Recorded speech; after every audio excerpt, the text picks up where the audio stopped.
Okay, hello and welcome to, I think, recorded session 7 or 8. No. We've 4. played 7 or 8, and this is recorded 4. So, hello, my name's Mike, and welcome to the above average adventures of our D&D group. Always average, sometimes above. I'll be DMing this evening, and I'll be joined by my friends, whose name. No real names on, but yeah, okay, all right, acquaintances. Gareth and Brian, Ben as handbag. Don't know what he's doing, but that's usual. Liam as Pluck, and the lovely Jamie as Sheiksheen. I'll also say, our lovely, forgive me guys, I'm not plugging any of your stuff, but if anybody is watching, the lovely Jamie Sheiksheen has an awesome Instagram account under Sky Wales. That's Wales as in Wails, and there's some awesome acoustic stuff uploaded on there. So if you're not going to watch this, then you won't look at that. But if you are watching this and you think he's a bit handsome, Jamie, no one else, then go check that out. Beautiful. Liam, you're handsome as well. You're all beautiful. Thank Look at you. your faces. You're all very handsome. Liam, you do know that I'm colourblind, so that top just looks flesh colour to me, and I just constantly think that you're topless. It is. Oh, no. It's a strange procedure done. I'm always wearing a vest. Why don't I just have it put in? That's the reason why I always wear contrasting clothes. Contraception. I've never really thought that far ahead. What you think further ahead about clothing choices? I will from now on. My mum's always like, be very, very careful of what underwear you have on, just in case you get rushed to hospital. And I'm always like, surely there is a bigger concern if I'm rushed to hospital. Do you not think that's just a clever female telling a man to buy better underwear? That might be the answer there. Well, I would like to agree if it wasn't for the fact that it was my mum. Yeah. So on that bombshell, we will begin the game. So previously on D&D, we had been sucked into the belly of a whale, and upon learning the whale was in pain, we made our way in deep into the cavernous kind of belly, where we were confronted by Jebediah, a charming gentleman who kind of negotiated a sort of symbiotic relationship with the whale. Turned out he was killing it, and turned out he was eating it from the inside to avenge his fallen ship and fallen crew. I don't know whether we ever learned that. And last week we engaged in a furious battle between the evil Jebediah and the abomination that he had made from mangled bits of bodies that had been floating in. The fight was pretty frantic, right? yes. Really frantic. Yeah, and I'm regretting not killing one of you. I still, in hindsight, think that I should have. Anyway, there was a lot going on. It was intense. But we ended the session with Pluck slicing through the abomination that was Lucy, and Sheiksheen splintering and shattering the skull of poor dwarven Jebediah, sending Bang, brain jam. bang, you were dead. Sending half of his face flying off through the air. God knows, never to be seen again.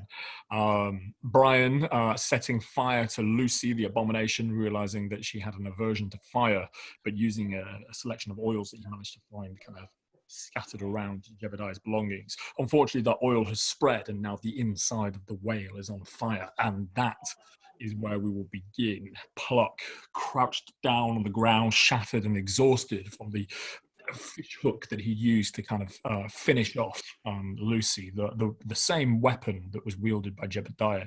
His Jebediah's grappling hook gun, we discussed last week, has a strength of 14 to use, and I didn't phrase that correctly. What I meant was, just I know this doesn't really help the narrative, is anyone that's proficient in firearms or weapons can use it, but to use the pulling in feature, you would need a strength of 14. Okay. So it will fire. The harpoon is silver, which is quite useful. Magic. It would work underwater, but it's in order to use that mechanic of pulling in. Any other magical items that we've got going on? We've got the fish hook, which you're in possession of, which does poisonous damage, and Sheen is currently wearing the hat of Captain Blight. I don't know It's just plus 2 to AC, magical, isn't but it? there's that book that I am going to go and get back. Okay, yeah, and there was a spell book. If we're on the subject of magic items, I want to say that before I forget, I go and pick up the other sending stone. I go and find it wherever it was. Okay, well, so Having that back. so the whale is currently inside of the whale is currently on fire. There is a kind of a body lying there with scalp missing. There is a kind of mechanism, kind of robot or automaton of a flesh golem which stands over you at 8 foot high. Currently, I can't remember. Did you slice off its neck or did you slice it from the middle? I kind of slit it that way at the neck, yeah. Yeah, Brian is And then standing there heaving and breathing what is very close to his last, feeling very, very shaky. Handbag is incredibly shook up by the whole affair, and in the middle of that, Sheen just potters off to go rifle through the remains. It's currently still in flump, isn't it? Because he swallowed it. Yeah. So the battle ends. Go. Right, we need to put it out quickly. I'll go and get some water. How many things are on fire around us now? Is it like anything wooden is Anything wooden at the moment, so the bottom of the structure and the ladders leading up, that is currently burning, and the fire is spreading off that first floor. As you move up, your eyes move up the scaffolding that he has. That currently isn't a flame. What I should also add as well is that the smoke that has been generated by this fire, I mean, first of all, it's an oil fire, so the fumes that this is emitting is not pleasant, and the smoke technically doesn't have anywhere to go because you are in an enclosed space. Now, it is a large space, but nevertheless, a thick tar is beginning to spread. I want to run up because that fire is going to where the book is, isn't it? It is, yeah. So I want to run up there and go get that book as quick as I can. I've got a climbing speed of 20. Am I allowed to use my feline agility here? Yeah, sure. Right, yeah. that doubles my movement then, so I'm just going to But as you do, I mean, you're going to have to move through the flames to do so. So you immediately just as your hands kind of impact on floor, you take 2 points of burning damage. Okay. And as you continue to linger in that area, you will continue to take burning damage. Okay, no. I'm going to be really quick. Yeah, if you move, you get out of the flames and you bring yourself up onto the level where essentially Jebediah was using as a sort of sleeping environment. There's this horrible sort of like makeshift hammock. Half of it is skewered into the jelly of the whales inside, the blubber. The other half is wrapped and tied tightly around bits of wooden structures and then hoisted around. So it's sort of a mess of like rope and swinging things. And you get the impression that a lot of the things that are in here, they are fastened down. You know what I mean? Like rather than things being loose, there's precautions taken to kind of jostle it into the blubber. Okay. So am I still in the fire, or am I? I'm fire flaming behind you, and then just sort of an open filled area. Right. And because he's sort of like carved out a box like room, this area is filling with smoke, so visibility is poor. Okay. I just want to grab that book and go. I was the last person to see it, so I could kind of remember where it was, right? So I could just grab it and then just leap off. All right, so make an acrobatics throw just for the flourish. I'm going to say that all this action is happening at the same time because this is quite a difficult thing. Fight has ended. Yeah. And, I doubt that you're all just standing around watching pluck rifle through a dead man's things. 15. Yeah, okay, so you sort of just leap out of the flames. It's a beautiful sort of, it's how I'd like Cats the Musical to be, really. You know, Yeah. as you leap through the smoke and come out holding onto a book. Rather, I mean, I've not seen it. I'm sure it's a wonderful piece of film. Certainly It's wonderful. So, Brian, what were you doing? You mentioned it was like there was puddles, like different puddles of water. Yeah. So I'd like to. I know Lucy was before she died was like tearing up just random pieces of wood and stuff like that before she came to us. Yes. Did she have, because she broke that boat that was just led, that me and Sheechin hid behind? That's right, yeah. Is there a bit of it left so to try and use it as a bucket, just just a little bit of it to use it as a bucket, or? Okay, well, make an investigation check. Of course, you're rolling with disadvantage because you still haven't had a long rest. Oh, actually, could I just try and find that bucket that they were using for shark bits? Yeah, sure. That I was using for shark You find the cooking pot quite easily. I mean, it's exactly where it was left. And the entrails and the remains of the soup that hit you for 6 and knocked you out is still in there. Okay. Would you like to drink it? Yeah, I'd like to tip it out. You'd like, okay. I wondered whether you'd like to have a drink of that No, and just pass out during this whole situation. Much better. I'll drop all that stuff out and go to a bit of water that I can use and pick it up, and then try and get as high as I can, to try and pour it on top of the fire. So you're going through the flames? If I can somehow avoid it, I would. No, But if I can't, literally, the highest you can get, you'd have to go into what is on fire and spreading. okay, then I'll just throw the water at the base of the flames where most of it is. The water sort of flies from the bucket. I mean, this bucket can only hold, maybe. I'll just keep going back and forth. Useless one. I can try and put the fire out, but I need people behind me. So as you begin your process of bucketing water out, I mean, you're doing the best you can and you're working hard, but you get the sort of the feeling that you are literally pissing in the wind. Yeah. It's a gesture more than anything. Handbag, what were you shouting? Sorry. I can try and put the fire out, but I need everyone behind me. And as you say that, at the point in the timeline, Pluck just leaps over your head through the smoke, clutching a book, having a dramatic moment. I'll get behind Handbag. Everyone behind. I will also get behind. She, What is in front of you? Behind. Behind. Thank you for clarifying. I'll do this. Okay, and I'll she, follow what were you suit. doing before all that? I'm sorry to mess up the timeline. It's to aid the work. So the fire spread quite far. I think I would have grabbed the heaviest thing, well, not the heaviest thing, something that would be able to be lifted by mage hand, dipping it in some water and trying to patch the fire at the top where it's spreading. And within that, would you have gone to get the sending stone? You were talking about. Oh shit! Yeah, forget the blanket. I'm going for the sending stone. I'm just going to go and get it. Okay, so as you first of all, can you make an investigation check? Of course. To try and find the remains of poor Lump. 19. Okay. What you find is just with your dark vision, you just find a sort of trail of blood that's fallen from an arc. As he's flown through the air, you're able to just drip, drip, drip, and you find his body smashed up against remains of driftwood, kind of bits of wood that he has, unfortunately, through his descent and fall, been spiked on, adding insult into injury. His poor little goblin body. It's a real shame. How are you going to get the sending stone, friend? So, well, first of all, I'll crouch nearby and sort of just take a moment with him and go, "Oh, little buddy.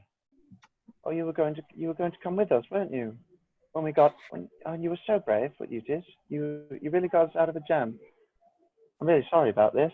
And then I'm just going to pull a little knife out of my pocket and just carve into him. And as your knife slits through and presses into his green skin, like breaching through the material that makes up his armor. Swear to God, if you just go, he opens his eyes.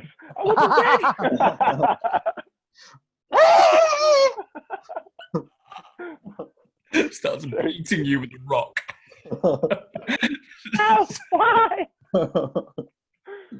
And a black spot appears on your arm. Give the DM ideas. So, but as he does it, immediately just entrails begin to just fill the gap from where everything that's kept in by its mortal shell. Things begin to just ooze out.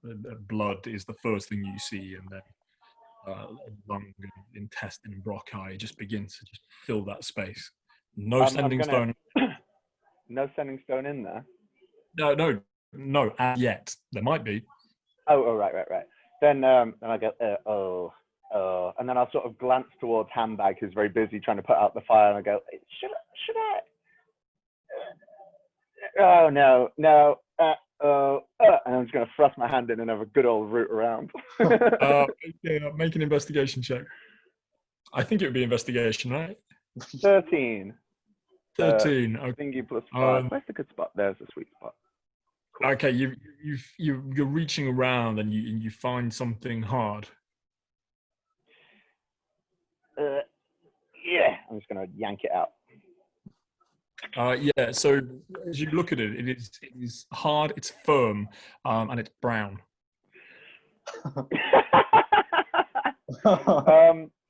I'm gonna examine it and maybe just like run my fingers across it to see if it's just the sending stone covered in it. I'm gonna put my fingers in it and have a little feel around.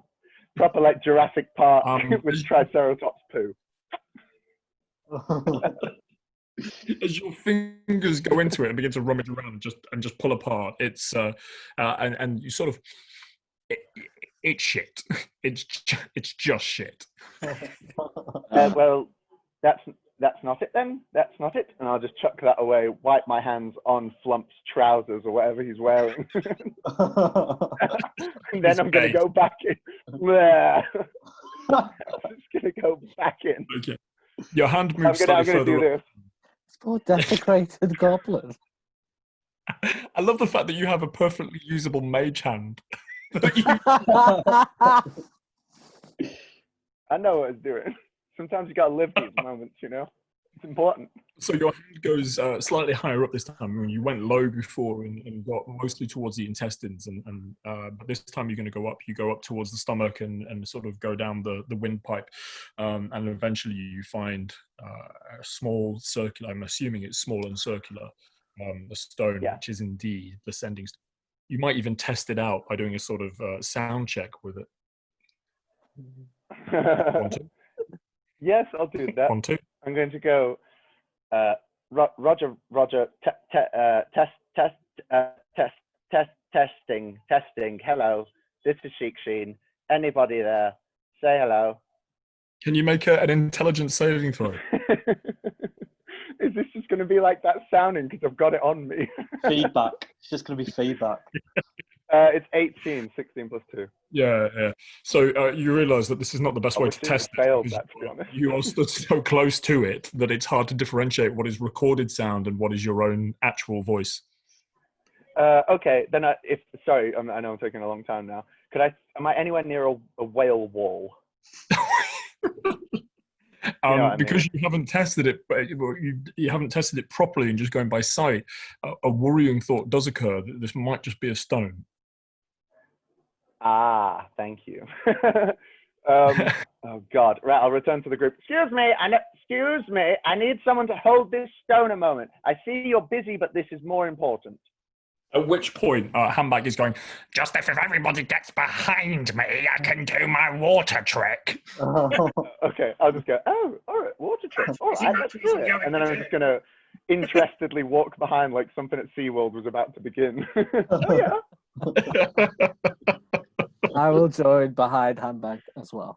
And just as Handbag that you are about to do your waterworks, you hear I love it if you just start weeing.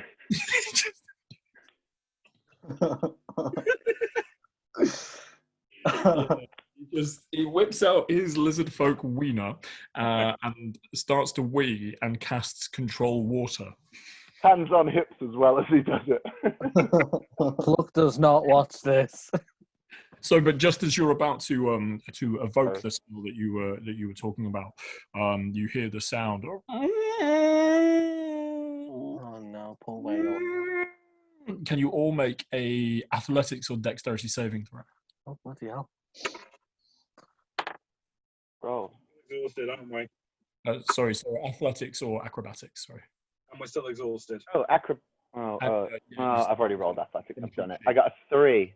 A 3. 21. 14. Oh, 13 with disadvantage. Okay, so anyone below 14, you immediately find yourself just sort of falling prone as the whale just like dives lower. You feel the sort of weight and the sort of position within the whale itself just completely shift as it slams itself down and hits against the seabed, just scraping along. You feel it shudder as it lets out more wails of pain and sadness. Time is of the essence, gentlemen. We need to put it out. Do the water work. I'm going to get to my feet as best I can. Can I assist Handbag if that helps in any way? Because I'm stood up. How are you going to assist? Describe how you're going to assist. So if he's currently on the floor, then I'm going to go side, not fully armed, and then just put it round and then lift. That's all. Get him up to his feet and then. Yeah, no problems. Yeah. So and now you're bracing Handbag for whatever is about to come out of him. So I'm going to spit into the air, and then I kind of bring my free hand up, and the tiny amount of water starts to grow and grow and grow until it becomes a tidal wave of water that rushes out 60 feet ahead of me. And is that a spell slot? That is a spell slot. That is all. That is me using a spell slot. The only one I have. Okay, and the spell is what? Is it tidal wave? Tidal wave. Right. Okay. I think as well. Remind me when we get to wherever we're going next. We'll start talking about components. I think that's something that we need to start kind of doing. It only requires a drop of water. That's why I spat. That's right. So you build this up, this moment. Get behind me, everybody! Get behind me, and I can do something really good.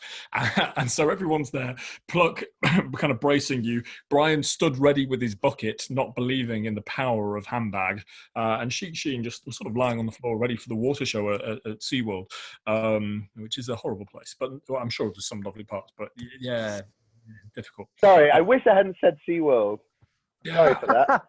Isn't it? It was good. It was a good little metaphor, and I referenced it wrong. Sorry about that. No, it's totally right. It's totally, yeah, I totally get where you're going. It's just a shame that they're cruel, horrible treatment of orcas, awful, and other animals. So it's a really climatic moment here that we've kind of derailed by talking about animal cruelty, but which doesn't derail anything. It's incredibly important. But you spit, and there is an absolute moment of sheer disappointment because of build-up that has been pulled here from Handbag as he just and that hand whips round, captures the water. Did you say a 60-foot tidal wave? Sorry, no, I got that wrong. It's a 30-foot length tidal wave that's 10 feet wide. Okay, cool. So a 30-foot tidal wave rushes out in front of you, soaks and covers the flames immediately. It's hard to see whether it's dousing the flames out because it's a 30 feet worth of tidal wave, right? Mm-hmm. Slams forward. And I don't know, I'm going to use an analogy here which I hope makes sense, but if you've ever been in a bathtub and you've started to make the water rock, you see what I love doing that in this moment, and suddenly we'll realize in a second that as you push the water in a bathtub, it comes back, and then you push a bit more, and then eventually it gets bigger and bigger and bigger. So this 30-foot tidal wave rushes forward, covering the flames, covering the structure, covering everything, and then slams against the side of the whale. And then the only place that this water can go next is back. So what's the spell save, Ben, and what does it do? Is there anything I can climb? I have time. Surely there's something I can climb. Once it's travelled its distance, it vanishes. Well, how far is the distance? Because you're about 15 feet from the side of the whale's wall. It's 30 feet long. So it's coming back to where it started, okay? But it should vanish as soon as it reaches back at us. Is my theory. So read the spell slot out instead of back. It's got to be like Moses. It's got to go down an area within range.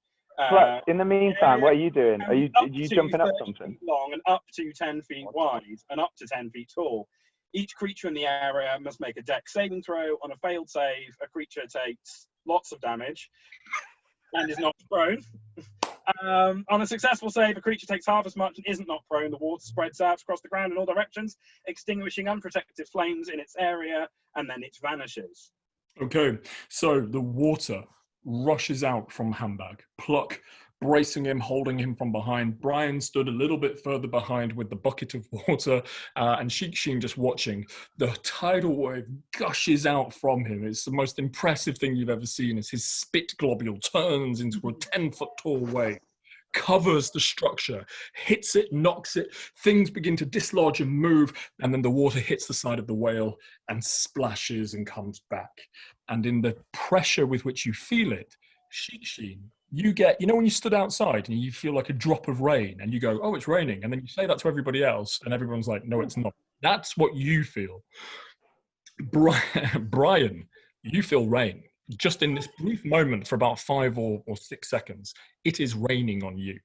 Pluck, the effect of splashback on the rain that you get is as if someone had thrown a bucket of water on you. And Handbag, you get just splashes back. Now, I will say that because of the range of where we are, that I think it's unfair for you to take the full amount of damage. So if you could roll it and then take half, and then the strength save. And I just like this image of you being held and then suddenly just going. That's fine. So it's a deck save. I'll roll the damage. God. Does this wash off the ink and blood from my hair? Is there like any sort of reaction round we could have? Because we saw him sort of cast the spell. Sorry. Yeah, absolutely. Let's have a reaction round. So it will wash off the blood. 20. No, I didn't, because it's at disadvantage. So if you involve in the act of washing Pluck, then yes, it will. But if you just get splashed with water, then bits will come off, but not all of it. You'll have to scrub. Fair enough. Scrub. You can use your reaction to scrub. Thank you. Sheen, what did you want to do? If I see the waves splash up with my understanding of physics, I think I would stand up and common sense, that too. I think I would turn up and run in the opposite direction as fast as I could. Just as fast as my legs will carry me. Yep. I failed the deck save. Okay. Roll. How much damage did you take? I took 9 points of damage, which leaves me with 1 point left. Do I have a reaction? Yeah, sure. What would you like to do? I tip out the water and just put it over my head, the part over my head. If I can't see it, it can't hurt me. So, got a little rain hat on. He's good. Pluck begins frantically scrubbing, seeing his opportunity for a quick wash. Sheen is sprinting away. Brian is putting his bucket on, and Sheen, as you are sprinting away, you just see Handbag flying past you at speed. He's flung by the wave and water and slams down at your feet. Is it still on fire or is it put out? Let's role play rather than being pedantic. I look. Will it slow me down to pick Handbag up? No, not as well. Make an athletics save or an athletics save. Sorry, just gonna see. Athletics save. That's 17 plus 1, 18. The digital dice are being kind tonight. Yeah, no, you're good. You pick him up. Tell me All what right, happens. I'll throw a hand down, and as I'm sprinting, just sort of go, Handbag, and scoop him up. Sort of, if I can just throw him just a little bit, so he's just airborne for just a second. We go, whee! And then carry on sprinting. Picking him up almost like a mother cat picking up a kitten. Just by the scruff of the neck, and he just finds his feet and carries on. Or by his underpants.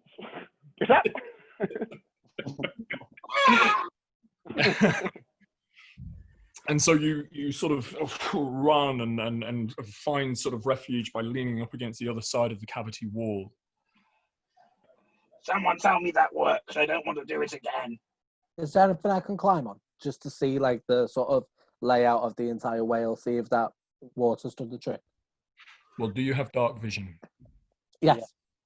Yeah. Now the reason why I ask that is because, of course, with the water, the flames have managed to subside, and there's quite a hefty kind of chunk of water. So the whale cave, if you like, is now in total darkness, which means the fire is indeed put out. Now, is there anything for you to climb up? Now, with the force of the wave hitting the wall where it did, the lower sections of structure and scaffolding and sort of like shanty-like town have been pulled away from the whale wall. There's just one section up there, still kind of, I would say about 15, 16 feet high, maybe a little bit higher because of the sake of avoiding that tidal wave. So about 20 feet kind of shoved in the air. Pushed into the whale's kind of side. That's still up there. You would have, if you wanted to climb up there, I don't know, you'd have to be creative, or you'd have to just climb, I guess. Okay. I don't want to cause the whale any more harm, even though I think my nails really aren't going to cause that much harm. But still. How tall are you, Brian? I'll check. The tape measure. I am 7 foot tall. Big man. So climb up Brian onto his head, his bucket head, leap off onto the wall. You're just going to do that, are you? No, I'm just going to do it. Climb up onto his head, leap off his head, onto the wall, get as high up as I can, and then use the rest of my climbing speed, but make it nice and fast. Okay. So, can you first of all, because you're going to leap, can you make an acrobatics saving throw for me, please? Yep, that's a disadvantage. That's 24. Okay, so Brian can't contest it too much because he has currently a bucket head, has no idea what's going on. So you run, jump, and climb onto Brian's shoulders, and then leap in the air with cat claws, kind of just reaching for anything you can. You seem to have forgotten, though, in that moment, as you leap through the air with sheer determination, and then you sort of go, "Oh," because Brian stood at least 20 feet away from the wall, so you have just sort of God, yeah. Did the bucket, because it was above my head, did the bucket just hit my head suddenly? You take points of damage. If you're just leaping for no reason, it's a wonderful demonstration. It is literally when you hit the jump button on Spider-Man for no reason whatsoever, at the worst time.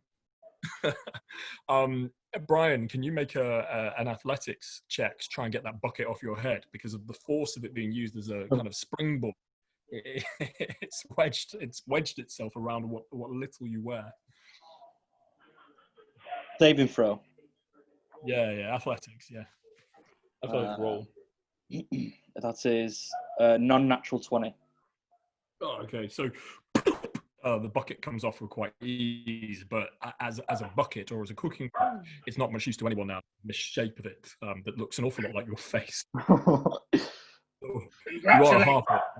Yeah. You're no longer the useless one. You're now the bucket-wearing one. Although I would recommend eye holes next time. You could just call him the bucket. I'm just going to climb up there. It didn't work. I'm going to climb up there.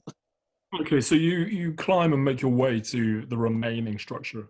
As you step into it and climb kind of from the blubber wall and into the wood bits of ship, what you can immediately see is this is most likely was once a sort of captain's cabin, and there's a series of ropes and pulleys that have been used to hoist it up there in the first place.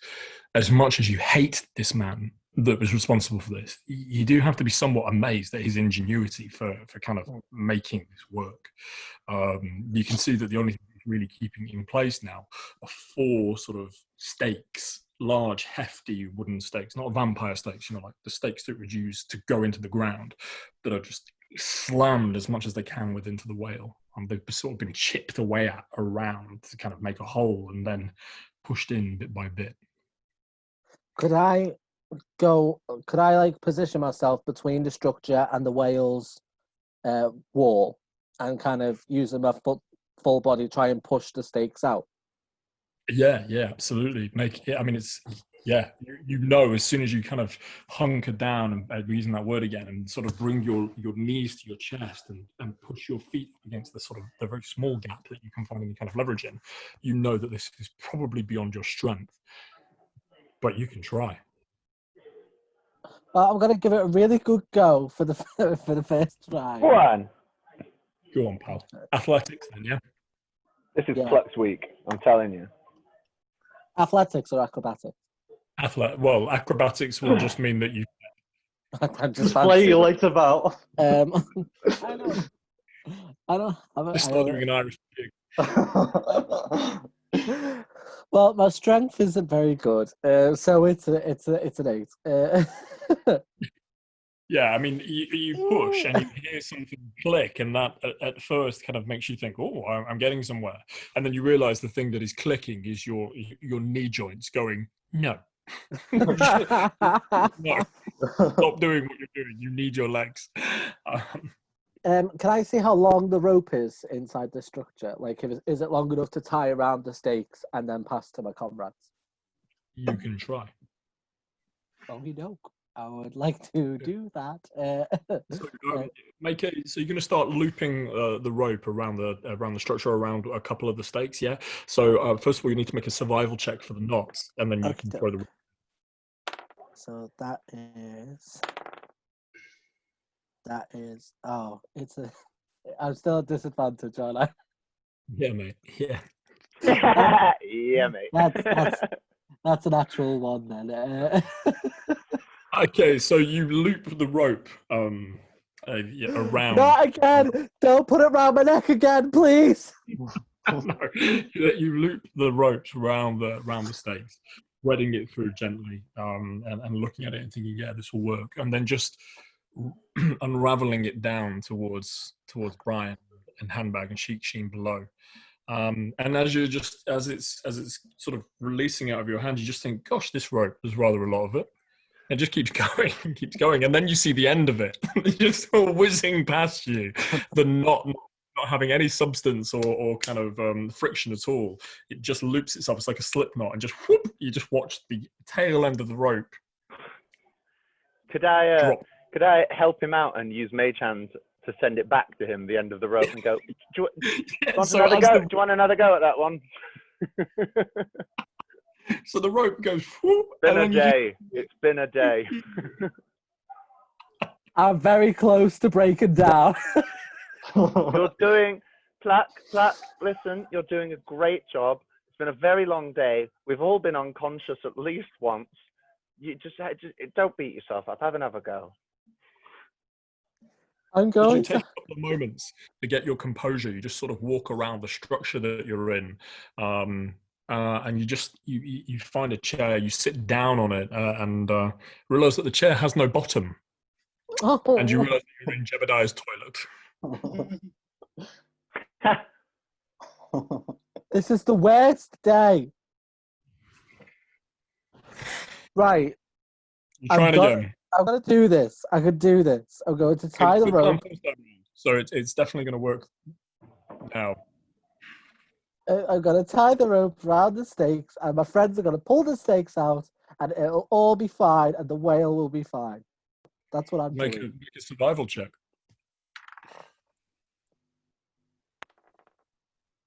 Okay. So, yeah, that's a 3. You stand up. You take a deep breath. There's like a moment of I can do this. Like I can do this, and You've got it. You can begin to thread the ropes through, and you know it takes you a good 5 minutes, and even then there are failed attempts of the rope getting stuck, it not coming through the right way, pulling at it and it coming loose, and you just find yourself getting more and more frustrated. The occasional commentary from Sheik Sheen of "you've got this" is only met with sort of half sotto voce whispers to yourself, "Of course I've fucking got this, I can fucking do You're this. the master of your own universe." How long do you want it to take until you accept that you just can't do this? In frustration and anger, I would like to take my silver fish hook and just start whacking at the stakes and screaming. I'm very upset. Okay, it does very little, just splinters and sort of chips out of the wood.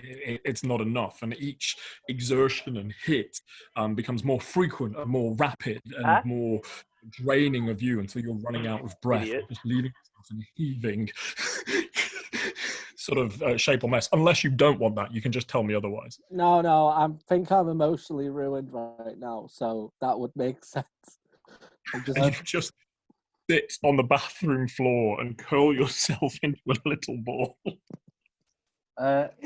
So if I went underneath the structure, Yeah. how tall is it, like, from the top of my head? How away. tall did you say you were? 7 foot? It's about another 13 feet. Okay, so I'd like, so the two stakes are on the so if this structure was there, would the stakes be on the wall, like, that's holding it up? Okay. Yeah, I guess, yeah. Could I try and run up the wall and get the stake? I'd like to try and run up the wall and get the stake. You would like to run up 13 feet. Yes, I'd like to do that, yeah. Okay. Make a athletics roll with disadvantage. Yeah. Technically, your jump. I don't know about jump height, but jump distance is your strength modifier. Is your strength number? I think in meters. really? Yeah, I think so. That's why I've been using jump a lot. It's cool. Yes. 23. What am I doing? So you run, you springboard your foot against the whale wall, kicking at this wounded creature, and jump as high as you can. To no effect. It's literally like watching me trying to get a slam dunk in basketball. I think I can do it. I believe I can do it, and maybe I'm close, but I'm not doing it. Okay. I have an idea. I think I would apologise to the whale if I were you. Okay, I'm sure you do. But Sheik Sheen in handbag while you're watching Brian play basketball. What would you like to do? I would like to have a look around for the chassis of Lucy, because that was very interesting to me in that fight, seeing that sort of robot thing. I want to go and sort of have a nosy around for that. Okay, well, wherever it died, it's not there now. Why? The water moved it. Can I have a little look around, see if I can see any trails of where it might have gone? I think you can sort of do a process of elimination in terms of checking the. Actually, make an intelligence saving throw, please, or an intelligence throw. I keep calling it saving throw. It sounds very dramatic, like you're being attacked by An something. intelligence check. Yeah, just That is intelligence. 17 plus 2, 19. Man, my Okay, dice is mad tonight. Yeah, really mad. So, but thank you for showing me, because it's like sometimes it's like. No, I know you. Yeah. Completely. So you can work out from the trajectory. I mean, you had your eyes on Lucy for the majority of the thing, and you were very invested in where she went. But you can kind of figure out that from the trajectory of the water, the direction that it went, and where it would be. And it doesn't take you long to find her hideous body, which is just a mess of burnt flesh and sewed together bits of leather work that has been taken from human skin. It doesn't, you can see bits of a female dwarf, a male elf. There's a little bit of halfling. It's the Joseph Nicola Dreamcoat of human people as a. I wish I was a necromancer, because I would take that and wear it. And never be allowed in the town ever again. It's worth it. Have you seen my weird, crazy necromancer jacket? Hannibal Lecter. I want to sort of examine it. Use that knife again, sort of cut through. See about that metal chassis in the center. I'm quite interested in the structure of it. Yeah. Okay. So make a sleight of hand check. I can do them. Don't say that. Roll. 9. 2 plus 7. Okay. So as you just sort of cut away, this isn't you're not being careful. Your passion and your enthusiasm for what lies beneath just means that you are just and tearing. And if anyone was to watch, and hopefully they're occupied with other things, the act would be almost quite frightening with the ferocity with which you tear at. What you find underneath the skin is both a mix of skeletal and metal and bolts.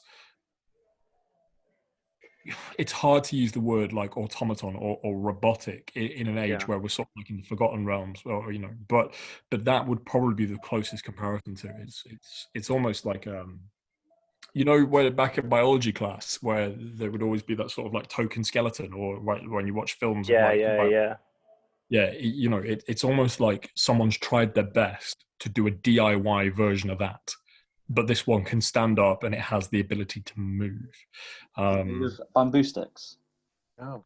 Bamboo stick. Yeah. Yeah, held up by bamboo sticks. Yeah. There's also a series of like winches in there, and sort of cogs or the remains of cogs that haven't kind of taken fire damage, and ropes and chassis. It is like almost like a puppet person. Wow, that's But very what interesting. but How's it what powered? making it move and work wasn't this internal mechanism. What made it move and work? It was this. I'm sure it was that wizard spell in the book, which I don't actually know about. We've not had a conversation. Oh, okay, all right. So you don't know. Oh, right. So he did it with. I'll be having that. Yes, I think I'll be having that. I want to sort of mark the location, see if anyone. Who else was free? Was Brian free? Brian was playing slam dunk, trying to reach up to pluck, and Handbag was near you, but I don't know whether Handbag followed you. Oh, I'll call out to Brian. Brian, over here. Brian. Good, you're very good at that. Can I borrow your strength? I want you to come drag this thing back. I've got an idea. All right. Okay. I'll play you one-on-one afterwards as a reward. Right. I was just trying to get the thing down, but all right. Okay. Sorry, I thought you was playing a game. Well, I don't. Okay. I'll go and do that. You don't. No. You do you. You should pull it. You're stronger than me. Okay. I'll go over to to Lucy. I just want to take it back to camp. I mean, are we moving? Do we need to move? I don't know, but this place seems pretty secure. I just want to bring it back to the group. Okay, so do you still have that rope on you? Always. A good mountaineer is always prepared, as I'm sure you know. Yes, and I'll give him the rope. Okay, I'll take the rope and then just put it on my belt, and then I'll just pick up Lucy. Okay, yeah. You're very strong. While that's happening, Handbag, what are you up to? These struts that Pluck's trying to pull out of the whale, are they what's keeping up the room that he's in? Yeah, that's kind of the last thing now. Other than the debris that shouldn't be in the belly of a whale.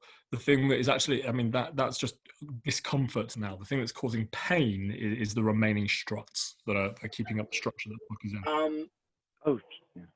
I want to go and look for the chest that Jebediah put the weapons in. Whose weapons? Sorry, the weapons of the group. When he took the weapons off us and put when we were unconscious and put them in a box. Yeah. So let's go and collect my quarterstaff from that box, wherever it's ended up.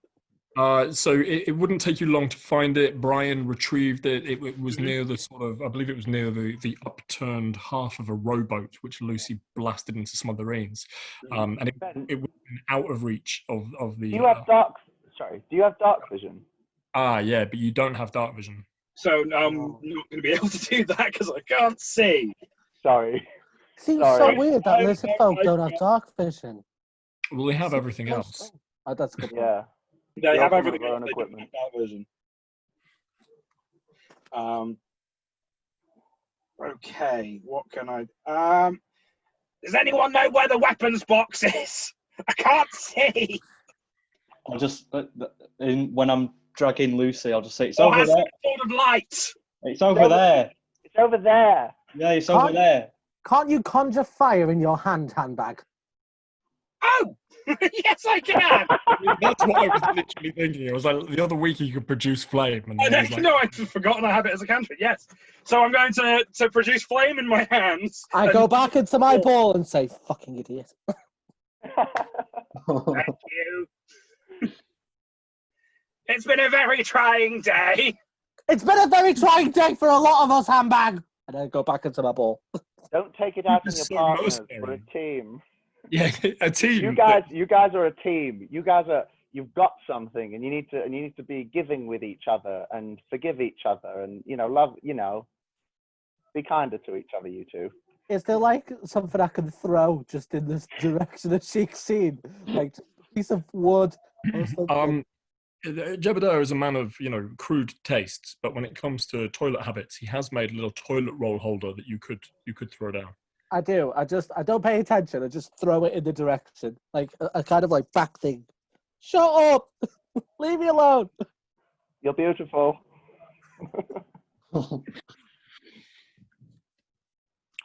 Okay, anything else? Okay. I suddenly have an idea. Handbag, you go on. Go. Sorry.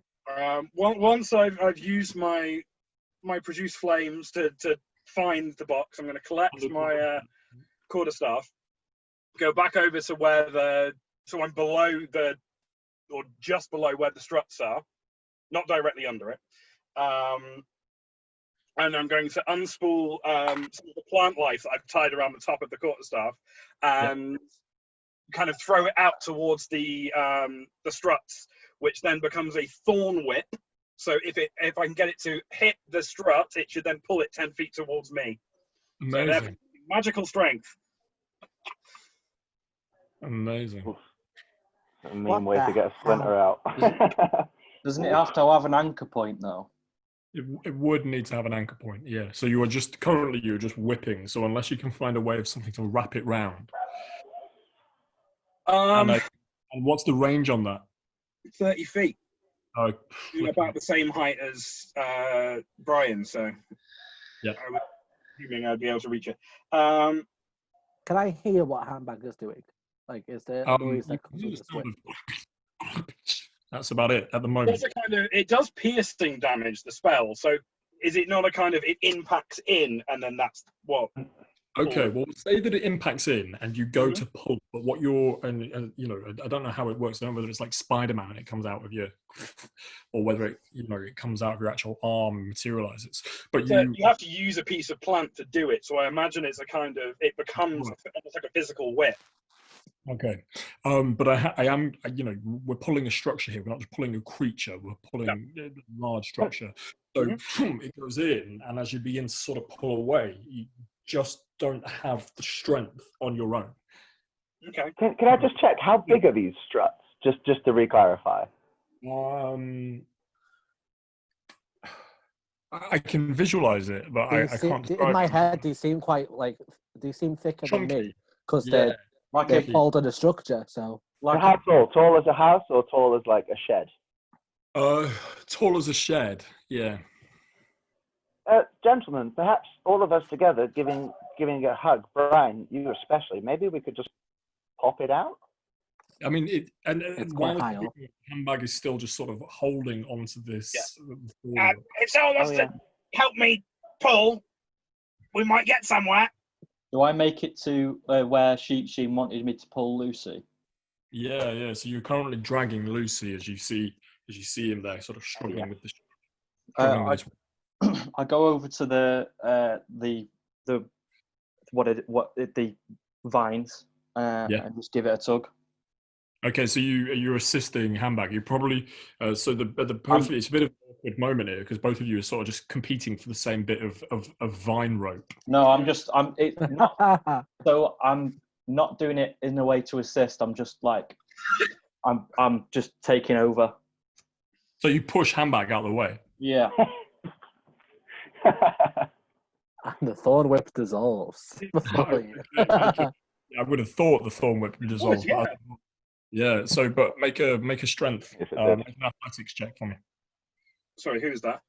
That's Brian on his own.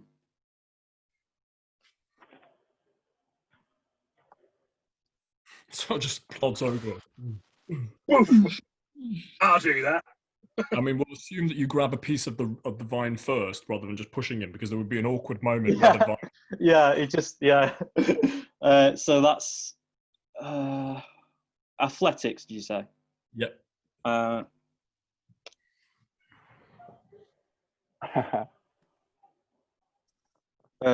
27.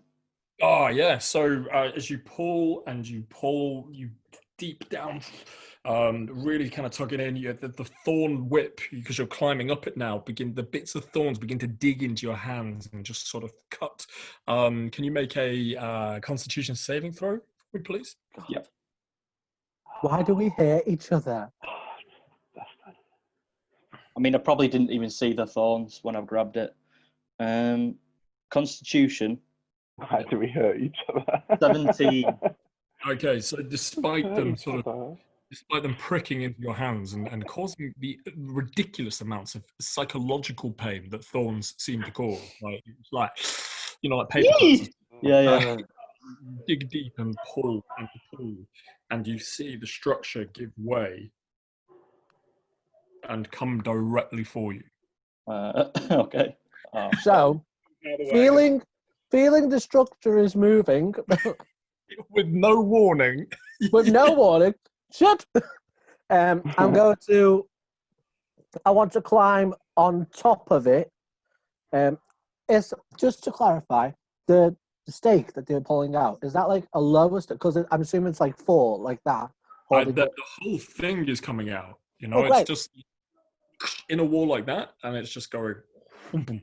Right, I want to climb onto the top of it whilst it's descending, and then masterfully jump off the top, roll onto the floor into a gymnastics. I mean, I wish I could. You've already got disadvantage. I wish I could give you more disadvantage. So roll acrobatics with disadvantage, please, because there really is a lot of time anyway for this. What you're trying to attempt.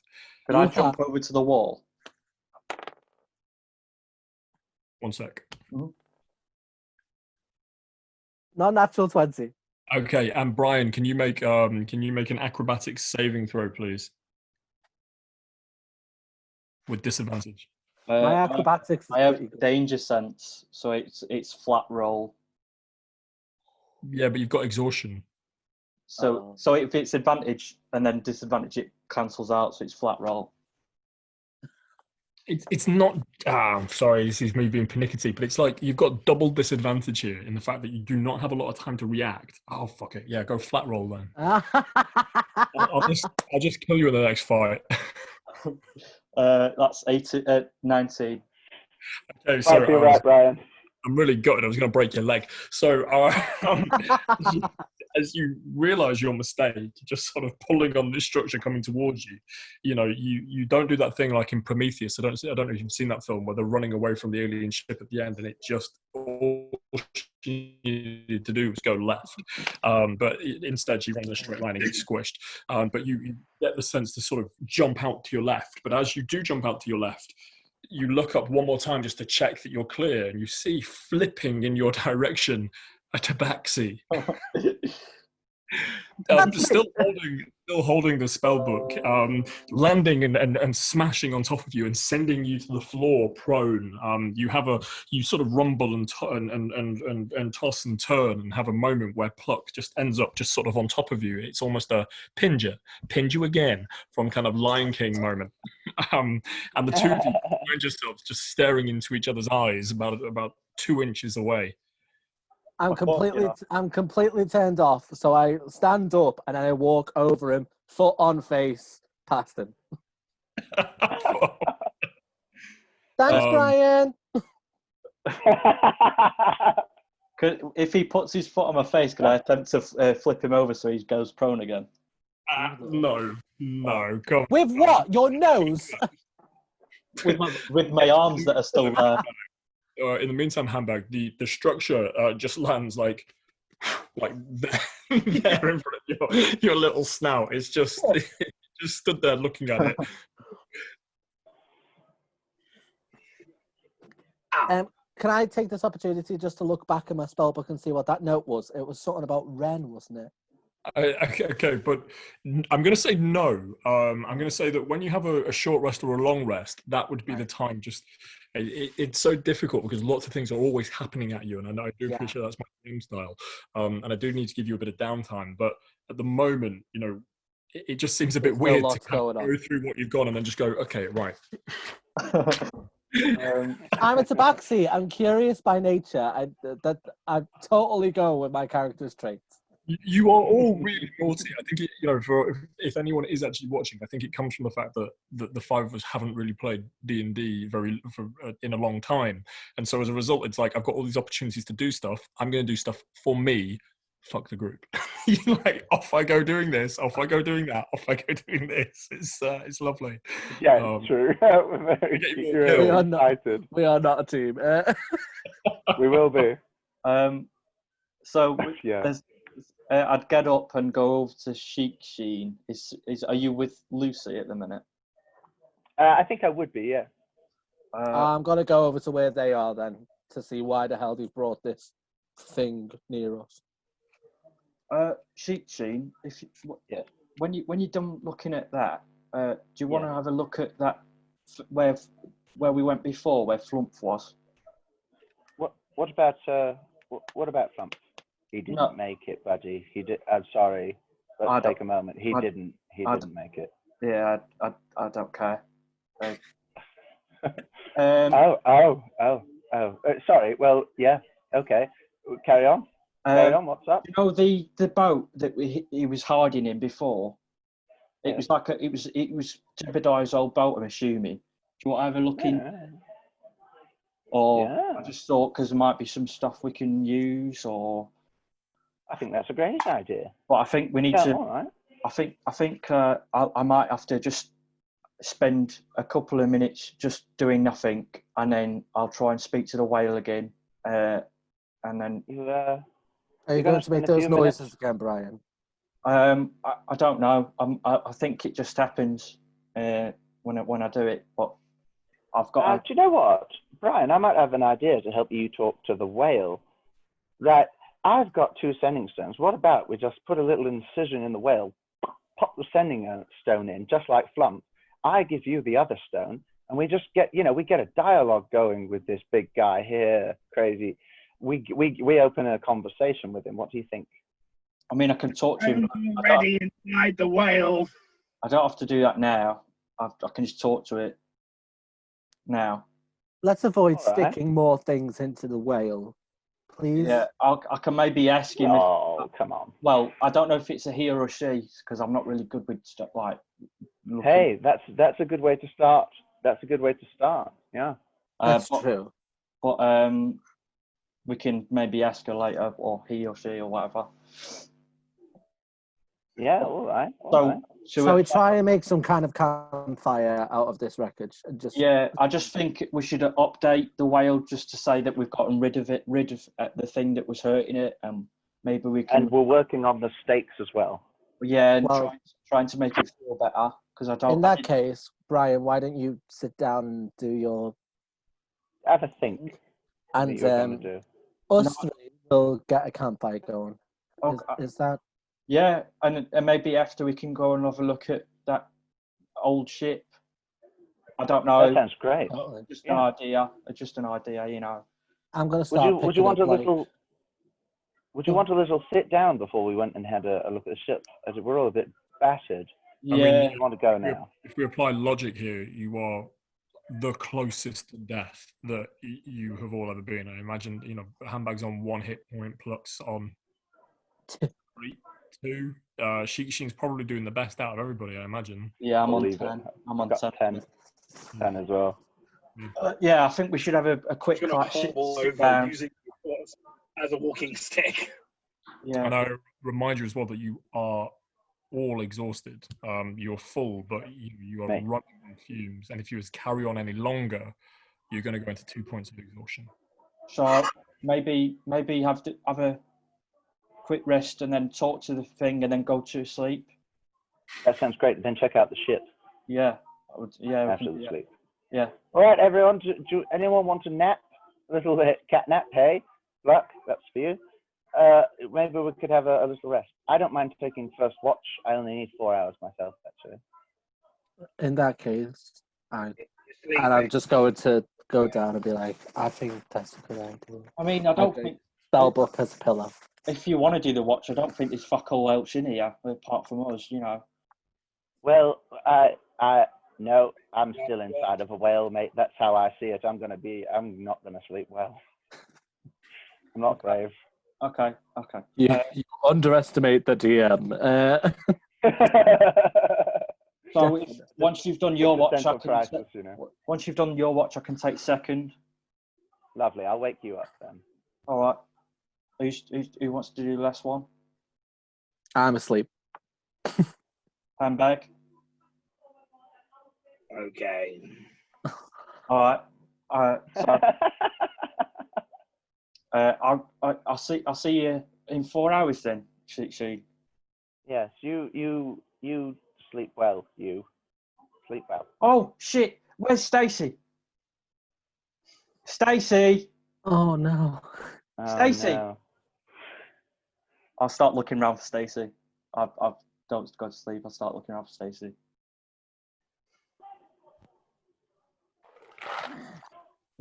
Tasty mouse. Depth. What was the save on the tidal wave, Ben? Oh God. It was what, 15. sorry? 15. And what was the damage? Well, total, because I halved, the total would have been 18. Okay. Start looking around. I'm looking around for Stacy. Oh. I'm gonna go with Brian and help him. I'll help. I'll help. I start looking through the rubble and like getting quite frantic. Okay, make an investigation check. I'll do the half-hearted searching as he does it. You know when it's like, I know, but I'll do it. You can't even get an assist on that, really. I mean, I can't tell if you're nice or horrible. I've got This guy's disadvantage. sick sense of humor. I've got a disadvantage on the investigation anyway, and then I've rolled. So the lowest one was 11. I've got a -2, which makes it 9. Oh. yeah, no sign of it. Oh no. I don't. Any luck there, Brian? No, I can't. Stacy, Stace. I'll start shouting. What about under here? And I'll just lift up some little thing gratuitously and then go, no, put it back down. Make an investigation search with disadvantage there, Shukshin. Oh, okay. Oh, please accidentally Oh, find it. no. That's 9 or 7. Yeah, no, I mean, there's nothing. Could have been. Can you imagine? I probably want you to find her now. I'm sad that I'm asleep. She If usually that comes. mouse is still alive, it's secretly a wizard. Yeah. What it's about. Have we tried what's around us that we could have a little look under? Like anywhere, that sort of would have contained a body of water that rushed towards it. There is all of the rubble that all of the burnt rubble wreckage that has been pulled away, and then there is the sort of toilet thing that you've just brought down that was from Spark, and then further down in the whale, there's all sorts of stuff down there as well. I'm very sorry, Gareth, because I feel like I'm hurting your soul here, so I do apologise, and I could end it by just going, "Oh, No, I got it. I want to go up behind him and just like very slowly, just like with my left hand, just on his shoulder, and go, sorry, I don't think so, mate. Yeah, I don't think so. No, she'll be back when I've woke up. She sometimes goes away and comes back later, so she'll be back. Maybe. She'll be back later, so Yeah, maybe. I'll just go to sleep, and then when you wake me up, she might be back. So I'll yeah, okay. And I'll tell you what, whilst it's quiet, whilst you're asleep, I'll carry on and I'll have a look. I will. Thank you, Sheik. All right. That's really all right. That's all right. I'm gonna go to sleep now. She'll be back anyway. She'll be back. Yeah, I'm sure. You go get your head down, buddy. You did good. You did really good today. I'll go. So, did we set up a campfire or did we not? No, we didn't. I just went to sleep. Okay, then I will sit. I will go to the wall of the whale, and sleep against the wall. Wall of the whale. Hey, Handbag, I assume you've gone to sleep, yeah? Mm-hmm. Yeah, and you. Wherever I found myself, that was it. Can I just ask you a curious DM question? You've not eaten the mouse, have you? I have not eaten the mouse. Okay, Sheik Sheen, you're on watch. What do you do? Right. Here's what I do, and also I'm not entirely sure about the character swap thing. So, like, because you should sort of be in control. I don't know. So I'll see. You see what you think. So I'm gonna actually earnestly go and have a look for that mouse. But it's more of like, you know, when a parent has the responsibility of sort of going like, it didn't make it, but here it is. Like, this is understood. So I'm gonna have an earnest look for that mouse. Oh. And I don't know if you want to resolve that now or after the next bit. How do you go about doing it? I'm just gonna honest to God, like a parent looking for a teddy bear lost in a field. I'm just gonna go under all the rubble, just bit by bit, sort of do like a grid search sort of thing. Bit by Did you bit. call its name? Pardon? You call its name? Yeah, I'll call its name. Stacy. Sort of like, you know, it doesn't understand, but why not? He does it. Okay, make an animal handling check with disadvantage. Oh, that's a 6 or a 9. Wow, vengeance. That's about appropriate, really, isn't it? That matches what Yeah, you it just. is. You occasionally, and you can't tell whether it's psychological, kind of psychosomatic wanting to hear it, or whether it's real. You occasionally think that you hear the sound of a squeak, but you can't differentiate whether it's in your head. You know, like when you really want to hear it. Yeah. There's drops of water that could on a metal that would make a similar thing. And then as I sort of like carry on doing that, just searching through the rubble. So you've left the camp by this point, yeah? You're away from where they're sleeping. You've gone further in. Yeah, not too far. Just doing a grid search of what's around us where it could have gone. And then your vision, is it 30 feet? I think it Should be 60, feet. yeah. Yeah, I'm 60 feet. And what's your passive perception? My passive perception, whoops. How do you find your passive perception? Is 14. Wisdom, 14. I've got it, 14. And have you got all your kit with you? Do you carry it with you at all times, or? Yeah. Yeah. Backpack, gun. Backpack, gun. Cool. Is that the So, hemp rope the entire time? Always. I wrapped it back up and put it back in my bag. So I'd like to be wandering around and then just switch, like just goes from to, and then I'm going to go back to the body that Lucy's body. I'm going to carve off that coat, that skin flesh coat, and like as his alter ego, very just mercenarily, militarily cut it up, wrap it up, and then put it in the bag of holding and have no memory of it. Well, as you're putting that last bit of skin, or last bit, is it the skin that you're putting in, or the skeleton? Yeah, that's the skin coat.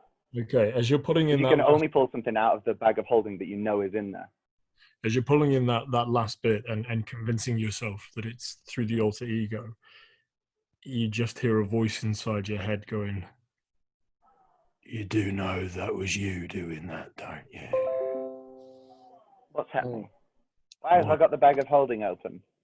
It's not me. What isn't? What's going on? You know what you're doing. No, I don't.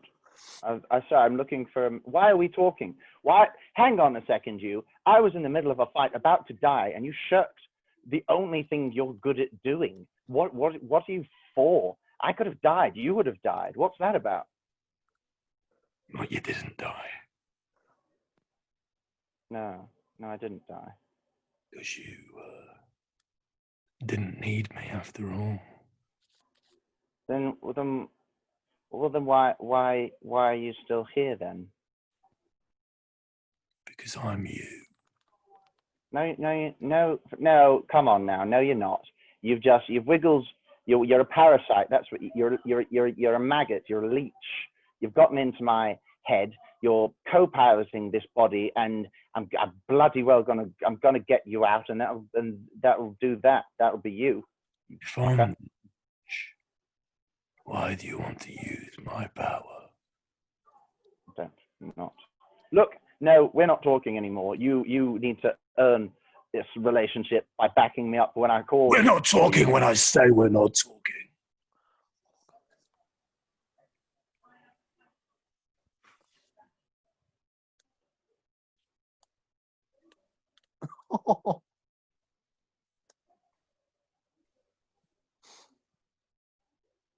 I'm just going to stay silent.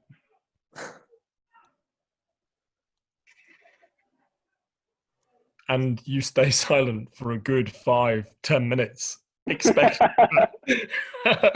maybe expecting for him to chime again, but he's gone. At the end of the time, I just want to go, such a dick. Dick.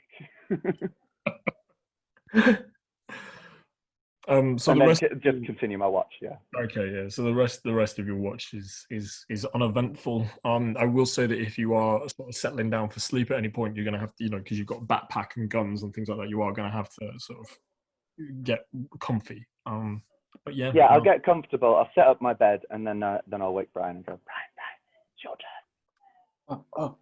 turn. Nothing happened. It's fine. Did you not find Stacey? I didn't find Stacey, but I had a really good look. I looked in this area, and I'll sort of point out the area where I'd had a good look in. Okay. I didn't find her there. I'll keep on looking over there then, and I'll. She usually knows. She knows my voice, doesn't she? So. Yes. Have you got any food you could leave out for her or something? Maybe that. I don't. Maybe that helps. Fuck all, mate. I've got fuck all. Oh well, I'll go into my bag and break off a little bit of a ration I've got if it's still good. If it's not. Yeah, it's good. There you go. Maybe she'll like a bit of that scattered around. Yeah. I'll try that. Yeah. Somewhere dry. She'll like it. Okay, you guys sleep in. I'll find her. All right, mate. Sleep. Oh well, I'm sleeping. Bye. You have a nice rest. So, Good luck, mate. I pick up me greatsword because it's still on the floor. Oh, no worries. Yeah, you grab your greatsword and what you do? Sheathe it, and then I go to where we were last looking, and I don't do it too loudly because I don't want to wake up anyone else. But like try and call out Stacey's name with the rations. I go, Stace, I've got something for you. I've got some food here. If you, it was very scary before, and I didn't like it, but you can come back now. Because you usually do come back to me. I know you must be scared, and I was scared, but it's okay now. So you can come out now.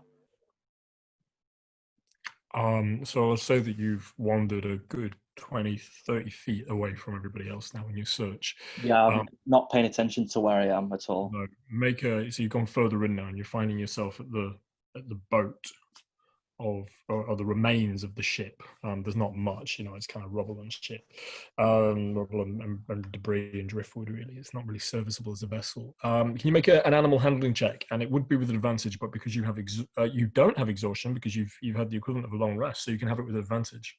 Ooh. Right. Well, you're kind of midway through your long rest by the time I hand back, but we'll call it with advantage because I think everybody wants you to find this goddamn mouse. Yeah, we do. I got 2 natural 20s in a row. I'm not even joking. 2 natural 20s. Okay, so It's meant to be. So I wouldn't say that just yet.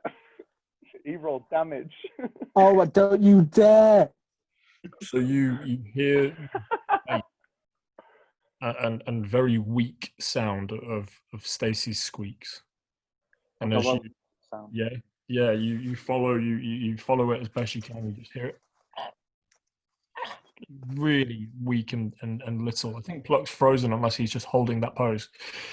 And as you lift a piece of very wet driftwood, which has clearly come from further down from the rubble from the tidal wave before, as you lift it, you find Stacey just lying there underneath it, very weak, very vulnerable, not limp. She tries her best, seeing you and feeling your presence. She tries her best to stand, but as she places her paws onto the ground, like now she's not pinned down anymore, she just sort of hobbles each time. Make a medicine check. I unravel my. I have cloth over my forearm. I unravel that and try and pick her up and like nestle it Like, Sure, make a medicine check with advantage. uh,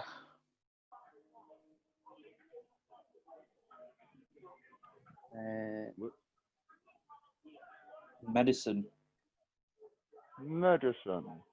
Medicine. 14. Okay. You don't know how. You can't define how she sustained her injuries.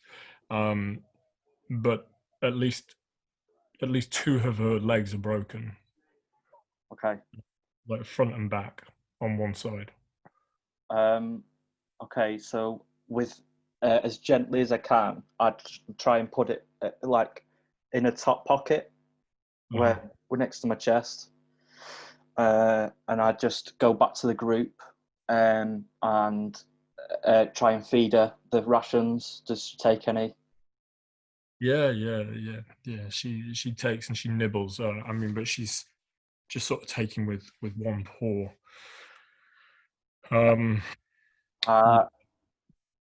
So I'll go and so I don't know where everyone's like sat or laid down. So if they're if they're near each other, I'll be in the middle of them.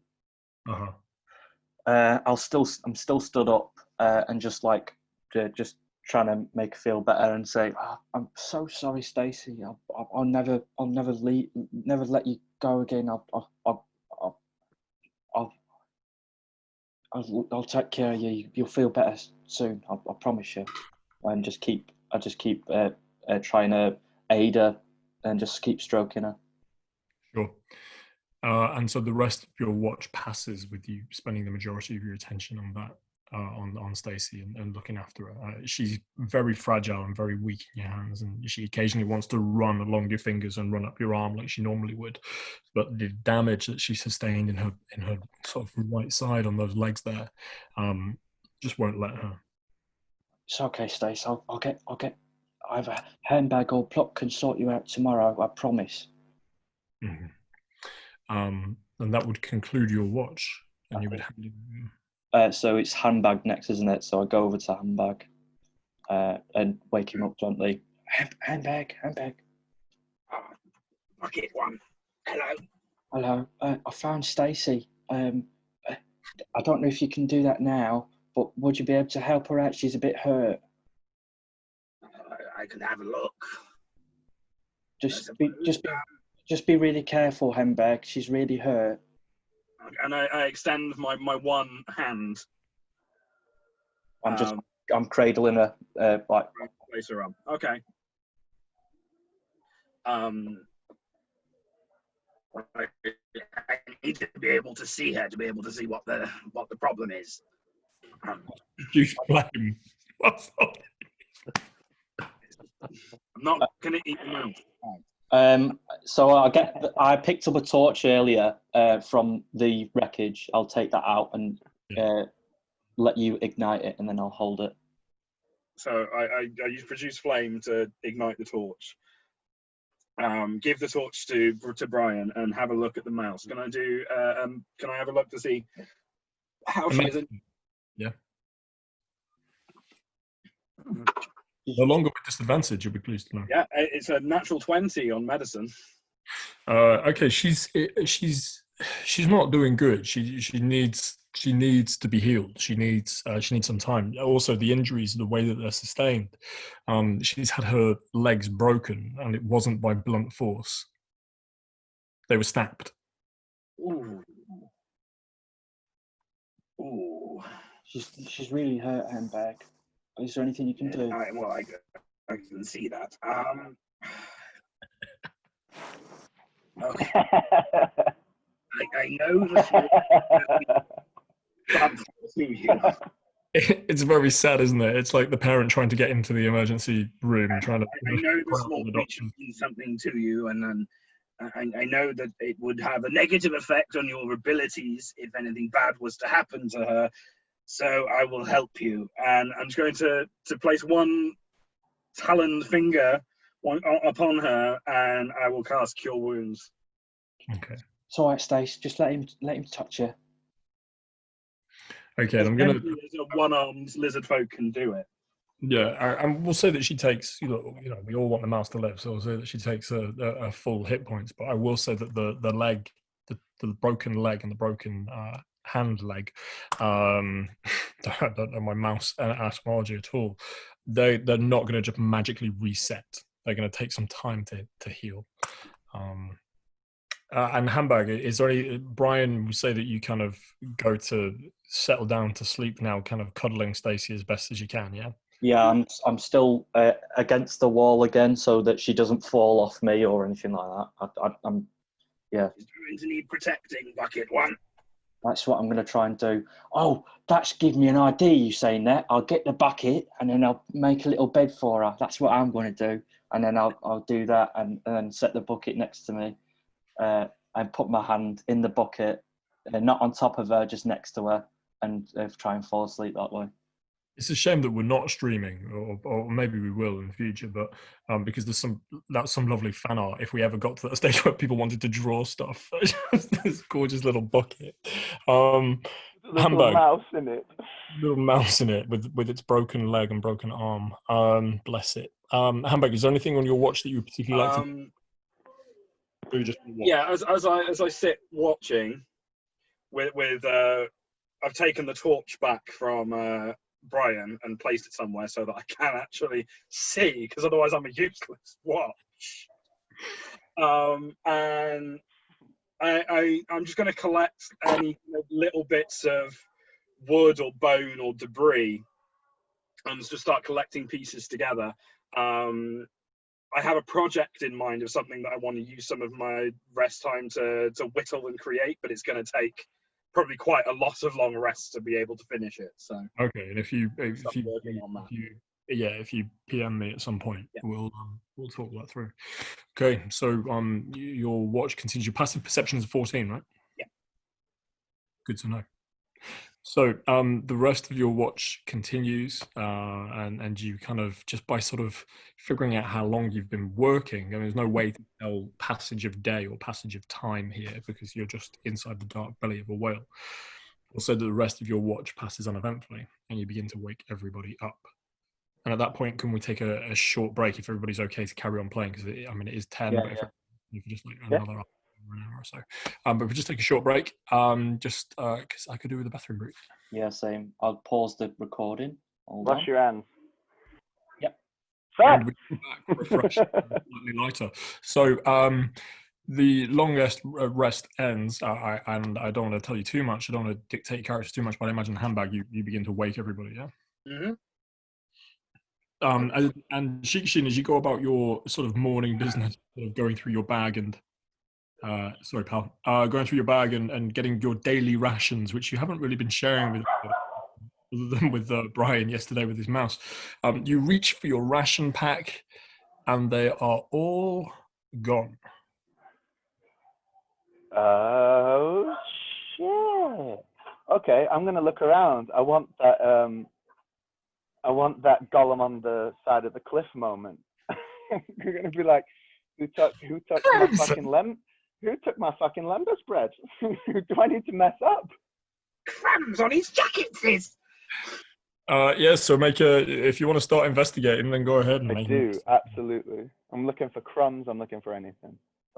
Not knowing that Natural 20. All right, it doesn't take you long to sort of piece together that the only person that you have shared with your lembas spread, if you like, was Brian and Stacey. As Brian is sort of coming round and placing all his attention on his little mouse, there are indeed crumbses on his jackets. See, I found her. She's here. Look, I'll pick up the bucket. Oh, that's great, buddy. That's really good. I've got her. Is she all right?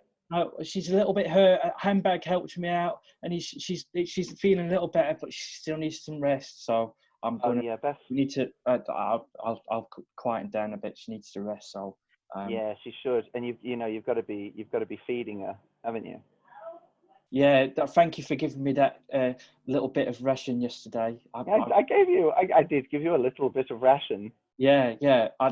That's all she needs, really. Is that little bit. So yeah, thank you for that. No, it's all right. It's all right. Brian, can I ask you something?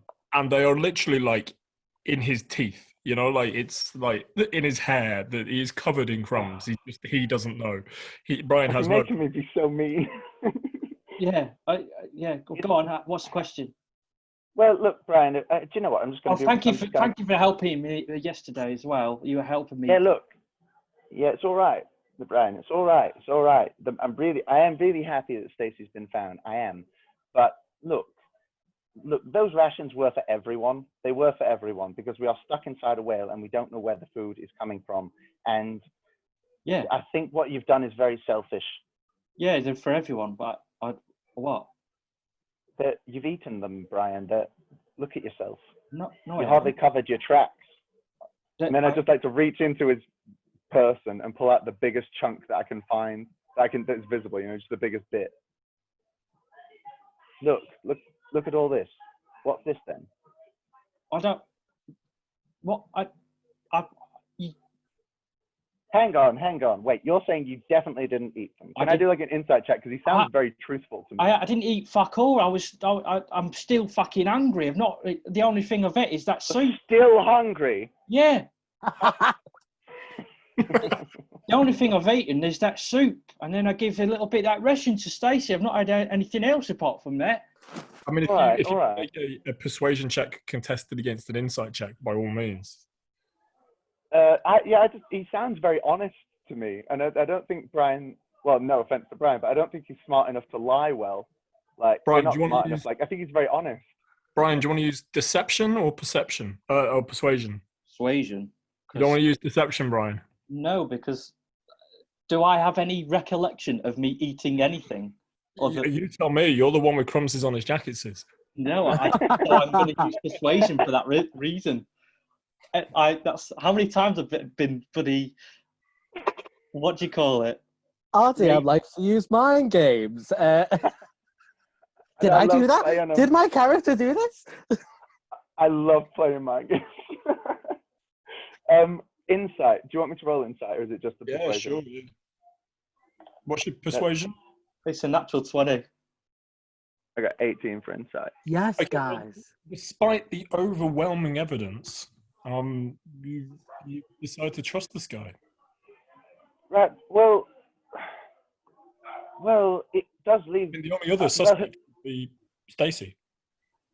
Well, let's be honest. Your mouse hasn't done it. It's not got that big. I mean, it's not a demon mouse or anything. Is it? She can't move. She's got a name, by the way. Stacey. Yeah, she can't move. That's what you called it. Yes, Stacey. She's been in the pot. She can't move. Her legs are broken. She can't move, so she can't have done it. Couldn't she? No, she can't. All right, maybe she didn't. Then who did? Well, this is the thing, right? You kept watch. I kept watch. No one had it when I went to bed. Well, right. So are we? Because I'm starting to get really annoyed now. Because so am I. The first time I was fucking framed for something I have done. You don't know about it, so there's no point me telling you about it. And then the second time, so this has happened before then. I've been framed. I've been framed multiple times. The second time was on the ship with my fucking sword that I didn't even fucking remember because I'm an idiot. Was in the back of the ship. And then now I'm getting framed for eating all the fucking rations. Oh my God. Will you both shut up? I'm trying to read. And I'm trying to read that note that was in the book. I want to figure out whose it is. Okay, so it just says, as you open the book, you immediately get a whiff or a smell of a scent or fragrance. Make a nature check. Yes.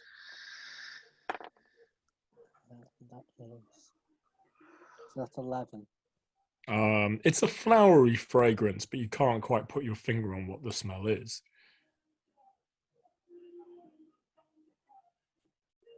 Okay. Okay, and the inscription just reads, "This is the spell book of the wizard Wren. It is my first spell book. If lost, please return to me." Ren. Great. I now have a super objective. I'd like to take the book over to Handbag. Yeah, I mean, as you leaf through it as well, a lot of it's mostly Ineligible. short, but yeah. So it's mostly that. Illegible. There's lots of scribblings. There's lots of like drawings of people. You know, as a spell book, it's not been taken seriously.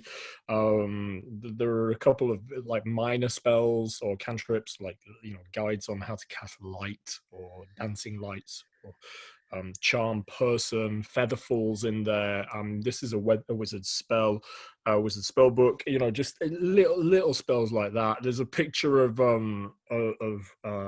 a stick man with a lightning lure coming out, little flashy pointy lightning bits. And then a lot of spells are just sort of ripped away. A lot of pages are ripped away, apart from that one spell that was there, which was Animate Dead. Oh my.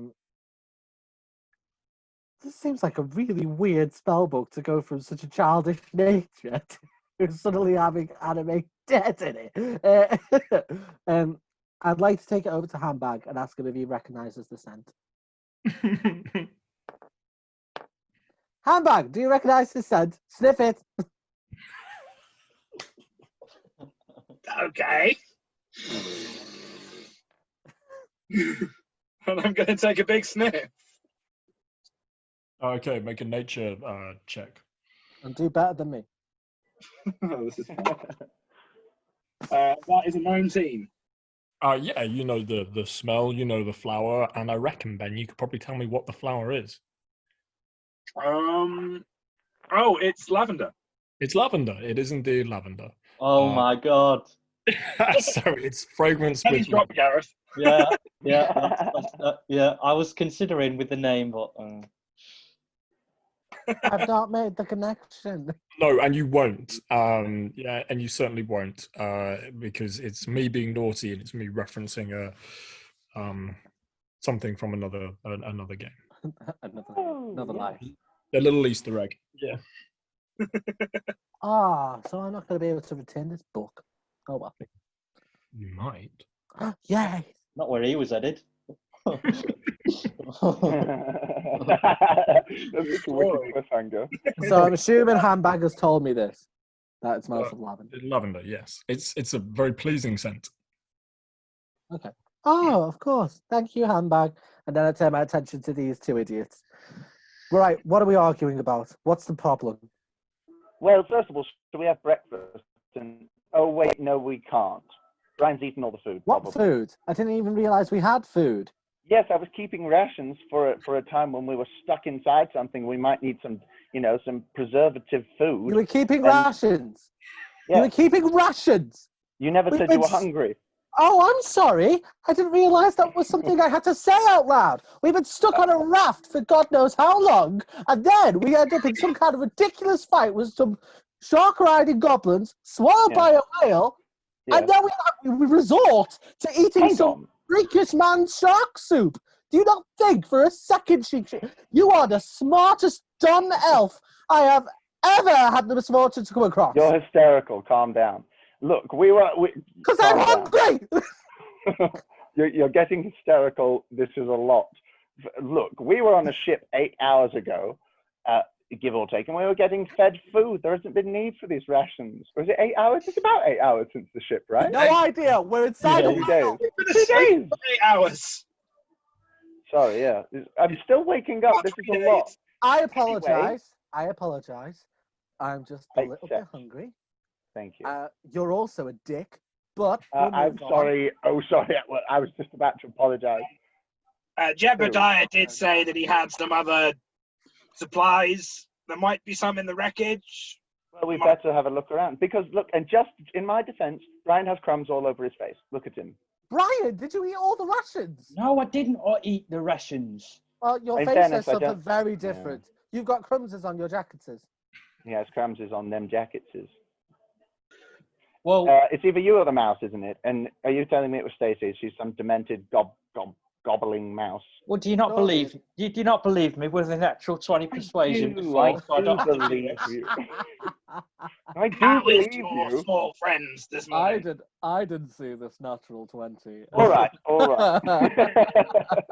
How is the mouse this morning? Handbag. She's. I'll look at Stacey and start stroking it, then show it to everyone. She's doing a lot more. She's doing a lot better. I'm so thank you so much, Handbag, for that. You did. I really appreciate it. What's wrong with her legs? I like Mike's cameo. Yeah. And I realise that I've just shown you a very dirty sock, so I do apologise. Thought it was a shoe. She's still really hurt, but she'll get better. Yeah. Oh, she can't. She doesn't look like she can move her legs. Is there a handbag? What's wrong with her legs? They've been broken. Oh, Been no. broken. What do you mean being broken? Someone has broken them. Well, Yes. Whoever fucking done it, they're gonna die. I'll tell you right now. Bucket one, I think they might already be dead. Wait, who would have broken their legs? Perhaps they're still in here. Perhaps that explains the. You think Well, there's someone among us? did you have the mouse when you woke up after you ate the soup? No. But you had the mouse before you ate the soup? Yeah. Well, I think that explains it, doesn't it? What? Am I missing something here? Handbag thinks Jebediah hit your mouse.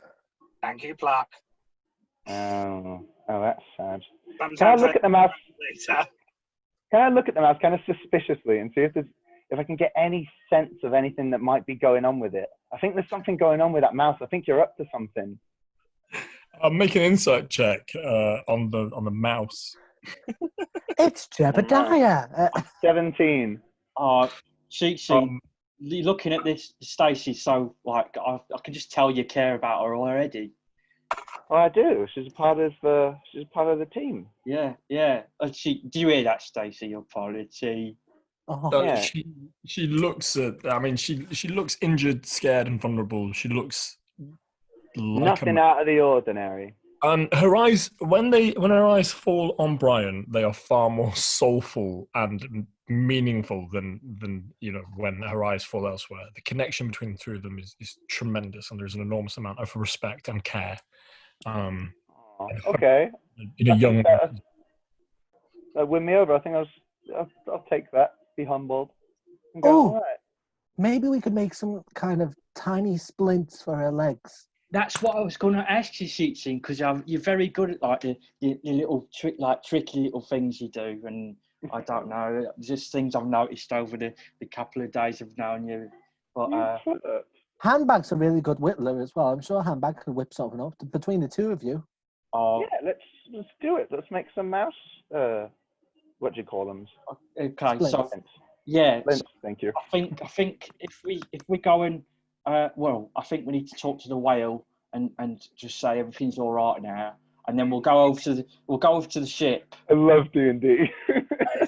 I think we're still inside. Overarching objective. Do with an update. Yeah, the whale. I don't mind doing it, Bucket One, but you did speak to it before, so I thought I'd give you the option. Oh, I can just do it. I just have to do nothing for 10 minutes. Oh, I know. Brian can wait for 10 minutes. Ritual. You don't just do nothing for 10 minutes. Well, I was because this is the thing. Because I'm not a magic user. I just thought I'd just do nothing for 10 minutes, and I just concentrate really hard like that. I mean, if you do nothing for 10 minutes, and maybe I should have been more forceful on this before, then nothing will happen. If you engage in a ritual, Well, my ritual would literally just be just concentrate.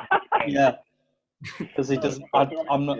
There's not a magic user, is he? So No, but I shouldn't have let that work. okay. I'll do something different with my ritual. Instead of doing this, I'll just go. You're riding in the magic like it's like a magic plane.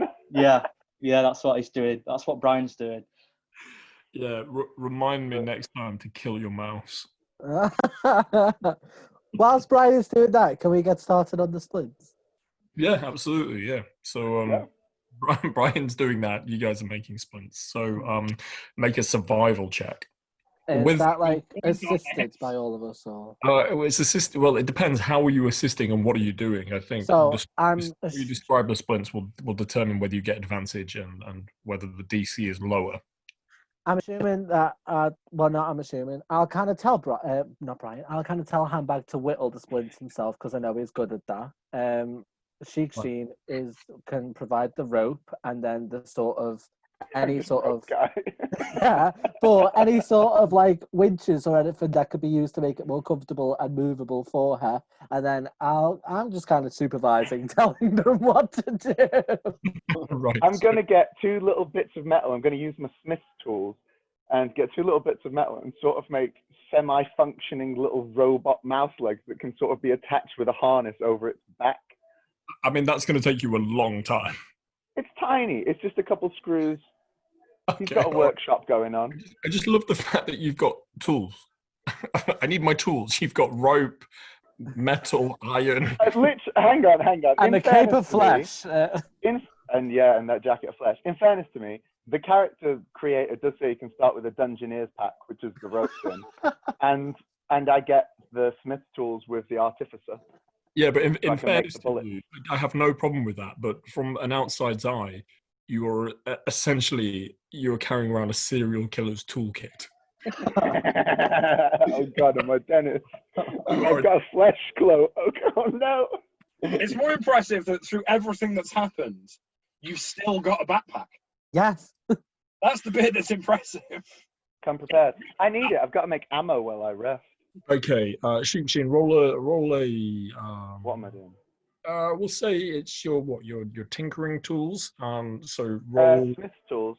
Smith's tools. So roll. Dexterity. Yeah, dexterity saving throw with proficiency, with advantage as well, because of all the great lamps, and just because Am I assisting? your assistance has lowered the DC and given advantage. I mean, no, you're not really. You're just sort of saying things. Handbag and Sheik seems. Are there any kind of wooden bits I can build to help, like supporting struts? I mean, let's just let's apply logic to this situation. It was my idea. Yeah, but that's just words. And a mouse's foot is like what, 2 centimeters long? You're building structures.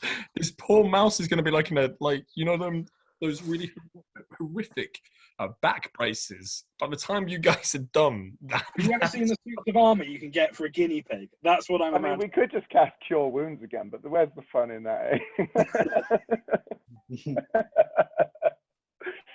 Anyway, my dexterity check is a 5. It's a natural 1.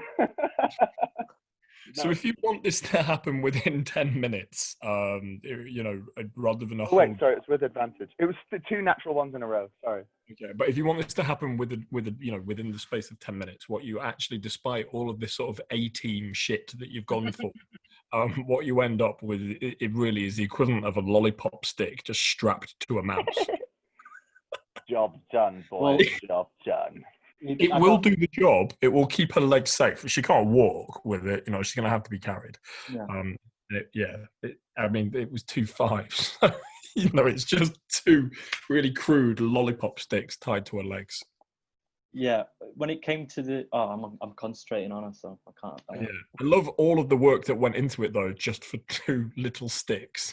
There were blueprints. They were going to have all these things, and that's what we end up with. I feel like I may have got on Sheik Sheen's and Handbag's nerves by being like, "Is that right? Is that what you're doing?" I don't. Look, boys. I know how we all wanted that to go. We were aiming high. We got what we got. But if we just present it to Brian as a really good thing, I think he'll be okay with it. I think it's marvelous. Yes, me too. It will work. Great. Look at us united. That is what he asked for. I'm surrounded by idiots. You're among friends. So, by this point, Brian, your ritual is complete. I complete the ritual by going. He's got very sore arms. Oh, That's it. Yo, Brian, check this. and then I'm going to pick the mouse up with Mage Hand and deliver it like on a magical carpet to Brian's hand. No, the mouse resting on the hand. And just deliver it. Brian, hold out your hand. I'll cup my hands. And then I'll put the Mage Hand over his hand and then just have it disappear. So the And mouse it's just forcing falls her gently legs. into his hand. It's forcing her legs to be like this. She now sort of walks. You know, she will just go in circles, but not through choice. It Okay. just About helps that, out her legs. Okay, that's thank you so much, guys. I really appreciate it. I thank you, Pluck, thank you, Sheet and thank you, Hembeck. But I've got to, I'll because that has happened now with the spell. Can I now speak to Stacey and ask how she's doing? Quickly. Fuck the whale, right? You know, just fuck the whale from all of you. The whale is fine. Well, I care about Stacey more than I do this whale. Yes, this at any moment. We're all going to turn inside a into whale. Jebediah. I'll quickly ask Stacey, are you feeling any better? Yes, thank you. Stacey says she's feeling a little bit better. Guys, Okay, well, can you speak to the whale now, or do you want me to do it? Yeah, My Brian, what did the whale say? My legs were broken. Who did it? I don't know. Oh, okay. I'll do this. I'll do the same thing with the rat and put her in my pocket. Oh no, she does know. Of course she knows. The dwarf The dwarf. Oh. with the beard. It was Jebediah, guys. The funny faced one. Yeah. What's the whale saying? It doesn't sound like you're speaking whale. No. And the glowy eyes. Glowy eyes. Someone with glowy eyes was hurting her as well. Who was glowy eyes? Talk mouse with me, mate. Don't make me do it by myself. Who was doing it? Who was doing it? The one with the dwarven one. And you said glowy eyes as well. Yeah, he was very angry. Right, guys. Who had glowy eyes? I have no idea what you're talking about. Stacey says that the dwarf, which is Jebediah, and someone with glowy eyes. Just the one person. Oh, just the one person. Just one person. Yeah, just what's his name? Jebediah. Yeah, him. Oh, it doesn't matter, guys. It doesn't matter. Right. Jebediah, glowy eyes. Yeah. Thank you, Stacey. Does Jebediah have glowy eyes? Can we talk to the whale now? Or Yeah, so let's talk to Brian. Let's talk to the whale now. Thank you, Stacey. You got to sleep well. Thank you, Stacey. Okay, so then I'll talk to the whale. Say it back. Say I love you back. Oh, I didn't hear. Please. I didn't hear. I love you too, Stacey. Oh, that's a relief. I was worried. Oh. Right. Oh, baby, no one look like this. You love me anymore. I love you always, Stacey. I love you always. Will my legs be better? Soon. They'll be soon. And then I'll Just as a side note, I'm going to keep you talking to this mouse for the whole time that ritual lasts. You're a terrible person. I'll try and Are there any more food bits? yeah. Yeah. And then I'll just get a bit of stuff that's still in my beard and Yes, I enjoyed the extra crumbs you brought me last night. Who did that? Who did? When? I don't know. I was resting. Okay. Okay. Did I have my eyes closed? I mean, I love you, but I was resting, so. What do you think? Brian, are you? What's the whale saying? What are we doing? I'm pretty. Still talking to the mouse, aren't you? Stacey, I'm talking to Stacey. Yeah, I think. I thought there was a strange whale noises. I was going to You say. just heard for the last 4 or 5 minutes just been going squeaky squeak, squeaky squeak squeak. It might have been a dialect. I'll put Stacey in the tub and then put her down for a second. More crumsies, please. Yeah, I've got him here. And I'll take him out of my beard and chuck it, put it in the tub. I want to throw Pluck a look that looks like this as he puts the crumbs in, like. I'm gonna go. And then I'll start saying it in whale. Yes. Which is hello. That's it. Hello back.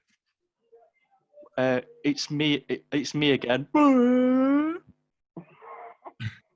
at this point, before the 4 of you, a blue watery liquid begins to swirl around your feet, begins to form droplets, and then in front of you, it forms the shape of a sort of very cute animated whale made of water droplets. Hello. I thank you for your service. The pain I endured is gone. I must admit, and looking around, I am still in great discomfort. Don't know why the downward intonation. Discomfort. Very operatic. I like it. Is it so now? This whale, the water thing, is it talking to just still in whale, or is it talking to all of us in common?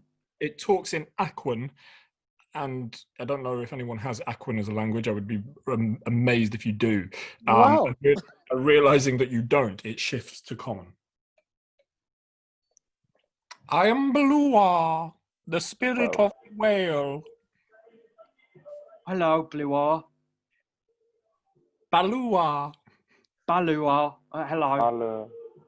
Is everyone saying this? Brian, thank you, What? Sheen. Thank you, Pluck. Thank you, Handbag. Thank you, Jebediah. No, Jebediah was No. bad guy. He was the one who did all this. But the pain is gone now, other than the mild indigestion from the things that need to pass through my system. Soon I will flush them out, but I do not wish to harm you in the process. Thank you. Well, how long can you hold it? Well, I mean, the pain left last night. And at that point, I would have wanted to get rid of it. I have been waiting for you to wake up and talk to me for at least 8-10 hours. It is rather uncomfortable. Sorry, we've had a bit of a night. Yes, sorry. The context of it all. Oh, I bet that's awful. Yeah. Yes. What's your name? What? What's your name? Balua. Balua. All right. Well, what do you want us to do? Do you want any help? I can ingest water and then push the debris through my blowhole. Right. Where should we go so we don't get ejaculated? I could release you into the ocean. That wouldn't be preferable. Balua. I shall bestow upon you gifts. Oh. To the 5 of you that have helped me. 5? Yeah. The droplets begin to just emerge from this floaty anime whale before you. There are 4 of us. Each droplet lands on your head. Boop, boop, boop. And then another water droplet goes skimming off in the direction of the 5th. Balua? Yes, Brian. You said to the 5 of us, and then I saw that droplet go somewhere else. Only us 4 helped you. but the pain is gone. For Yeah. that, I am grateful. So who's the fifth gift given to? It is hard for me to know, for you have been inside me, but I have not been aware. My spirit senses his name is Jebediah. Okay. Hang on a tick. I'm going to grab my gun and go over and just check Jebediah's corpse. It's not there. Boys, I mean, it's not there. I'll I take my must weapon out. soon pass you from my system, so I suggest that you begin to make your way out of me. You have been in here for a rather long time, since the pain was gone. Brian, Disgusting. Yeah. I am aware of young Sophie. Stacy. Stacy, sorry, she meant nothing to me. Sophie was someone else. Pay no attention.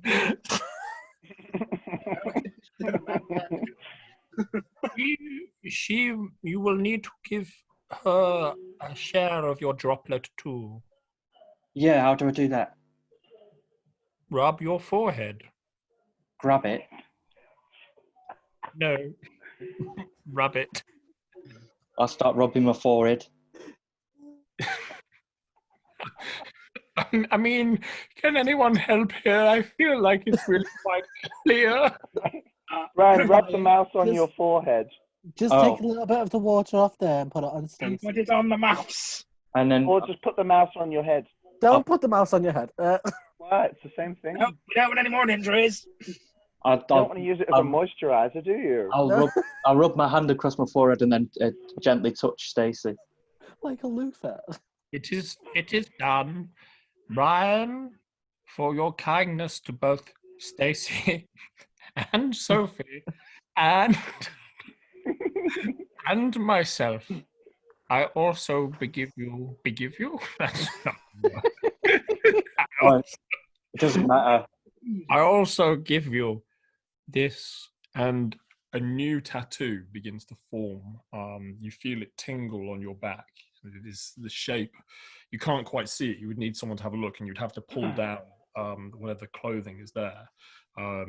You wish to do that? I'll gently put Stacy down. Does it emit like a light? No. It's only he that can be aware of it at this stage. I start taking. I take the jacket off because it's just like a vest, so I take it off. And yeah, so that light that you were looking for, Pluck, just shines, a shimmering blue, kind of fluorescent shape of a sperm whale, kind of just appearing over his back. Next to what I assume is also on there, somewhere on his body, is a bear tattoo, and a rather unnoticed to this point, festering, dark, glowing black spot.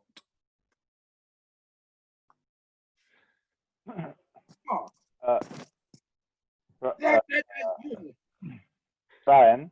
On your back. Pocket one. What? Well, you now have a tail and one of those black spot the thingies. Like a big one. A big one. But what did you do? I don't. Hang on, it had crumbses on its jacketses. Oh my god, they take this really seriously. I've not done anything. You've got a black spot on your back, Brian, and it's a big one, and it looks like it's been there a while. I turn to Baloo and ask if they know anything about this, and point to where they're referring to. I know nothing of the affairs of mortal men. I wish to return to my home in the Arctic Sea. I bet you do. What direction do we go in, Balua? The direction of your heart. All right. To get Hang out on. of you. Oh, to Balua, my mouth. The more your gentle mouth. ways to my mouth. Okay, Balua, could you maybe drop us off at some nearby island? If I know it's very inconvenient for you, but it would be so good for us. And we'll try and get the rest of those steaks out on the way. And also, hang on, you're bestowing stuff to us. What's that tattoo then? What? What did you say? Sorry. I was like, well, you drop us off at an island and then wait. No, we're in the middle of getting presents here. What's his present? What's that tattoo about? What's that then? You will be able to swim Oh, Oh, cool. faster. some people just take lessons. Yeah, well, it didn't really happen where I'm from. So that's really... You will swim at a speed similar to that of my people. Thank you, Balua. Cool. Can we all do that?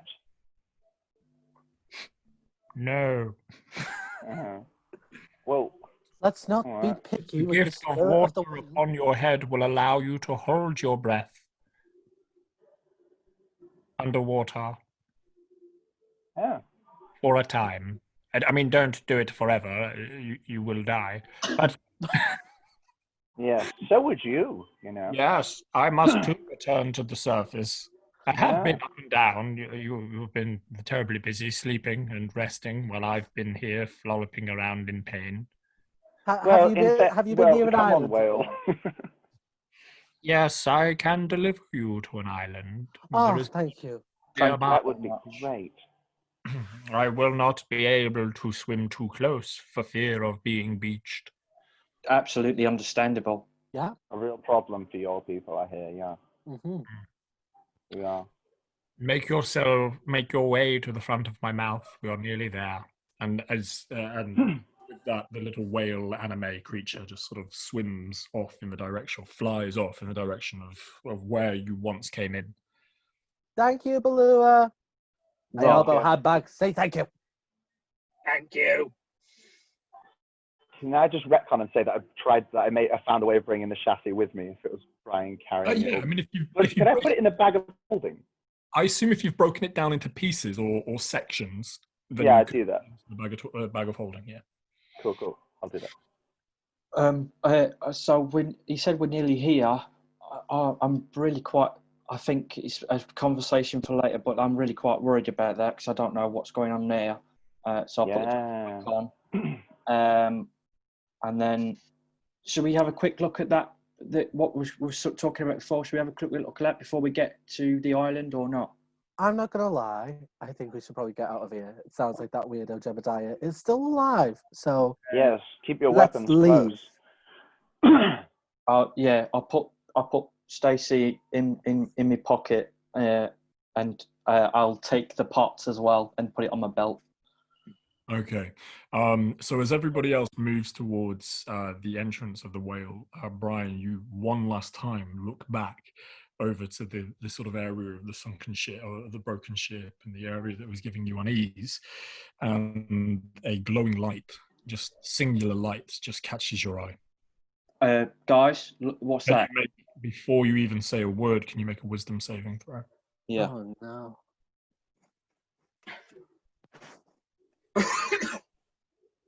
Oh no. 16. Show me. So I've got a +2 and I rolled a 14. Okay. All right. Yeah, nothing happens. Guys, there's a glowing light over there. Yeah, well, that glowing light's about to be submerged by a whole lot of water. So let's go. Well, it just shot something at me. All the more reason to not run towards it, Brian. Shall we leave? Wait, one moment. If we are to leave and he's still in here, does the whale stay in pain, or does it get flushed out? That's it. I think it'll just flush out. It's now time to leave. Move! Go! All right, yeah, I'm good with it. Let's go. Pacing. Okay. What's your in the passive perception, which I imagine everybody's got 14, or most people have got a 14. You are aware as you're looking towards Brian that glowing light is also dashing towards your direction as well. Oh, great. We're dashing out. We're going. We're going. Going. I'm going to call out, who goes there? Who is it? And I'll ready my gun. Are you going towards the mouth? Are you backing up, or are you just holding your ground? I'm backing up with them, with the gun pointed in the opposite direction, at the light coming towards us, calling out, who is it? Who are you? as you're making your way up the esophagus, the whale is keeping it's sort of doing the most impressive vocal techniques you've ever seen. As it just goes and just widens its vocal passage, so you can move up without failure or fear. It's not opened its mouth, and pelting its way towards you is the body of Jebediah, almost intact. Half of his face missing from where you blew off the gunshot wound, where you blew off the other half of his head, is just dashing towards you as quickly as he possibly can. I'm gonna take the shot. Take the shot by all means.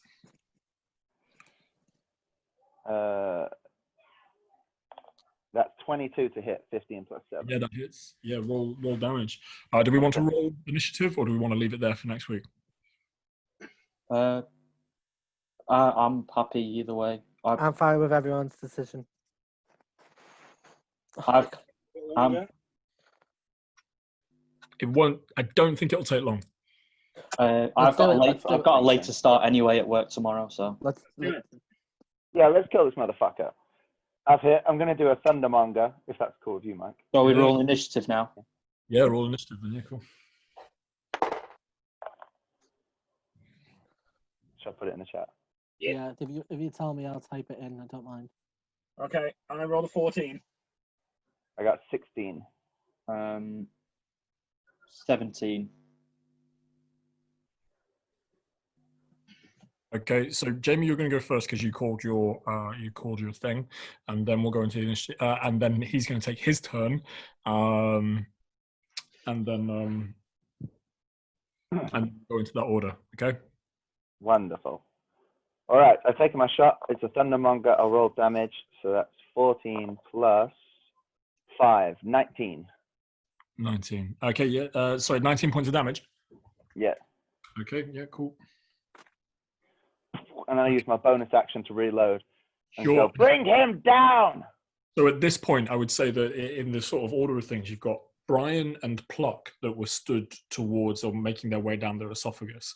Then you've got, so that's Pluck and Handbag. Then you've got Brian and Sheiksheen roughly nearby. Okay, Jebediah just with his glaring eye, half of his face missing, just a mess of oozing blood and undead life, runs past Sheiksheen and just begins to slam into Brian as hard as he possibly can. He takes two kind of hits at him. The first one is a non-natural 20 to hit. Mm-hmm. And the second just misses, flying over. On that first hit, you take, let's see, 2d6. You take 8 points of damage plus 4, so that's 12. And then a further 6, 11, 12 plus, why can't I add? 12 plus 16, so that is 28 points of damage in one go as he just slams into you with one fist. Screaming, roaring. Oh, I should have been first, mate. Slamming into you. Okay, top of the round. It is Brian's go. Okay, I will take my great sword out. Am I? Yep. I'm not prone, was I? No. Then I'll go. I would like to rage. Yeah, sure. I mean, I'll say that we'll just ignore that you took your great sword out. We'll just assume that it's ready. Otherwise, that's 2 bonus actions. Okay. So we'll say that as soon as you saw him running, you probably did it as your previous action. So you go into your rage. Okay. Make your attacks quick. So that's 2 attacks. I'm sorry, that's wrong. Quick. That's a 16 to hit. Yeah, that hits. That's 12 damage. Cool. Second hit. It's a 19 to hit. Yeah, that hits. 16 damage. Yep. Oof, big hit. Okay. Do you want to move? No. Okay, cool. Sheik, you'll go. You are currently in melee range with him, so if you want to shoot, you're going to be at disadvantage. I'm going to instead cast. No, I'm not going to cast anything. I'm going to take the risk. I'm going to step away from him and try and move away Further into the whale or towards the mouth? towards the mouth. So, okay, good call. Yeah, roll damage. Roll attack, sorry. That's 26 to hit, 19 plus 7. Yeah, that hits. Jesus. Thundermonger. Oh, it's not much. That's 9 plus 9, 18. Okay. And then I'll reload and just carry on backing towards the whale, checking what's going on behind me as well. Okay, so you're making your way right into its mouth now. Handbag. Okay, so with my bonus action, I'm going to twirl my quarterstaff and cast Shillelagh. And then I'm going to go hit it with it. So you'll have to. You are like 20 feet away, so it's going to take. That's fine. I'm just going to run back and hit it then. Yeah, okay, cool. That's a. Oh, sorry, bear with me. My phone decided to jump off the wrong screen. That is 17 to hit. Yep, that hits. On the right dice. That's the right dice. That is 10 points of damage. Okay. Okay. Pluck, it's your go. I'm going to run around to where Brian is, and then I'm going to, using the hook, just attack this. Roll to hit. Oh, for fuck's sake, that's a natural one. Okay, so as you swing the hook to try and hit, it's just met by a hand holding it, restraining it. You're now contesting for strength. Can you make a athletics saving throw to try and? Yeah, he's going to rip it out of your hands. Yeah, it's 6. Just ignore what I put in the chat. Okay, it's 7. So he yanks that weapon from you and is now brandishing it. And with my bonus action, I'm going to cast a healing word in Brian's direction. Okay. So that's sorry, Brian. It's only 1 point of healing. No, anything's better than nothing. Thank you. Okay, so he comes in with his slam. He's now holding a silver fish hook. And both hits, I've rolled 2 18s, so both are going to hit. They're both on you, Brian. You're raging now, aren't you? Mm-hmm. So you immediately, on the first swing, you take 6 points of damage, which is just piercing. Okay. You then take 11 points of poison damage. Yep. You writing this all down? So 6 piercing. 6, then 11 points of piercing, then 11 points of poison, which you can, all of these you can halve. Yep. And then on top of that, you take 6 to a further 8 points of damage. So all that halved. That's on his first attack. So, oh shit, I'm so shit at adding. Fuck me. So 9. Plus. Yeah, what was the second to last damage? I got up to 9. It was halved already. It was an 8. Okay, so 9 plus 8. Is that halved already? No, you need 6 plus 11 plus 8. Okay, so that's 24, half to 12. Okay, so that's 12 points of damage on that first punch. On that first slash with the fish hook, he then slashes into you again, and I've already halved it for you. You take another 14 points of damage. Okay. Shit. You still standing? Barely. Okay, and so the whale's mouth begins to shift, and you can begin to feel that the jaw is slowly beginning to open as just the first trickles of water begin to rush in. Next, Brian, it's up to you. I am going to disengage as my action, and then run my full 40 feet of movement. Into the mouth? Yeah, towards the mouth, yeah. Okay, yeah, cool. Sheik? Yeah, I'm going to keep backing up, step to the side to make sure Brian's not in my line of sight, and then take another shot. Okay. That's an 18 to hit. 11 plus 7. That hits. And I'm going to Thundermonger it again. So that's 14 plus 3, 17. 17. And then I'm going to reload and keep backing up. Okay. Handbag, it's your go.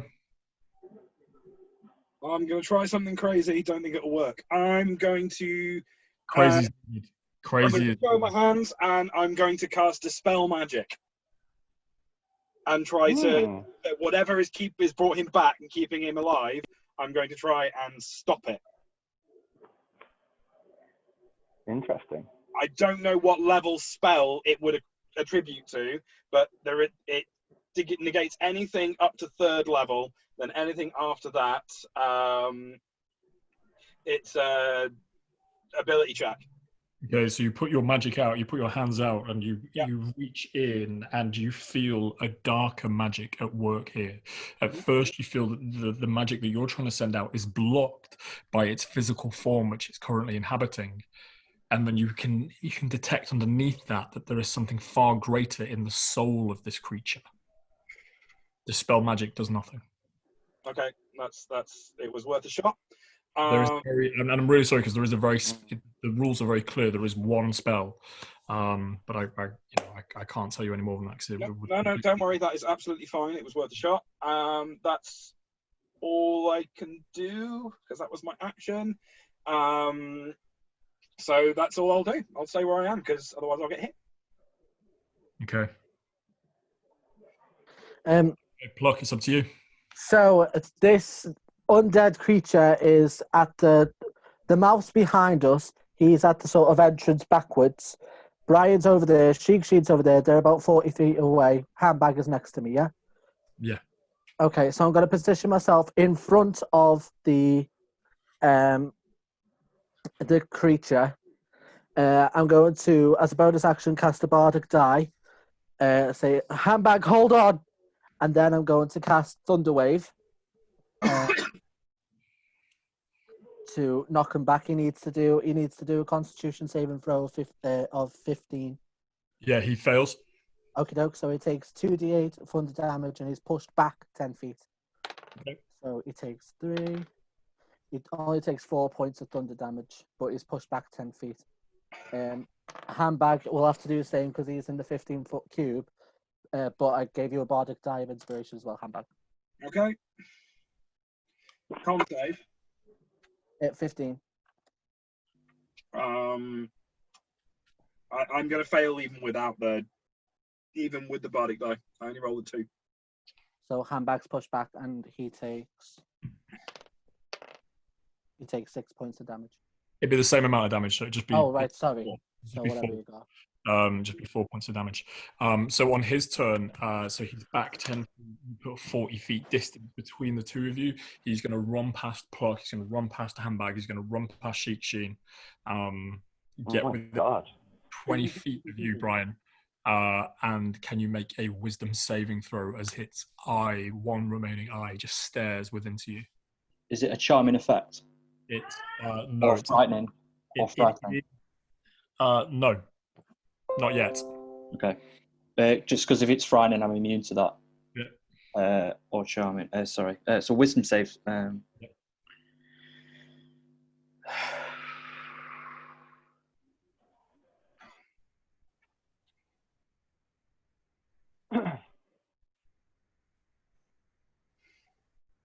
So that's 8. You are paralyzed until the end of your next turn.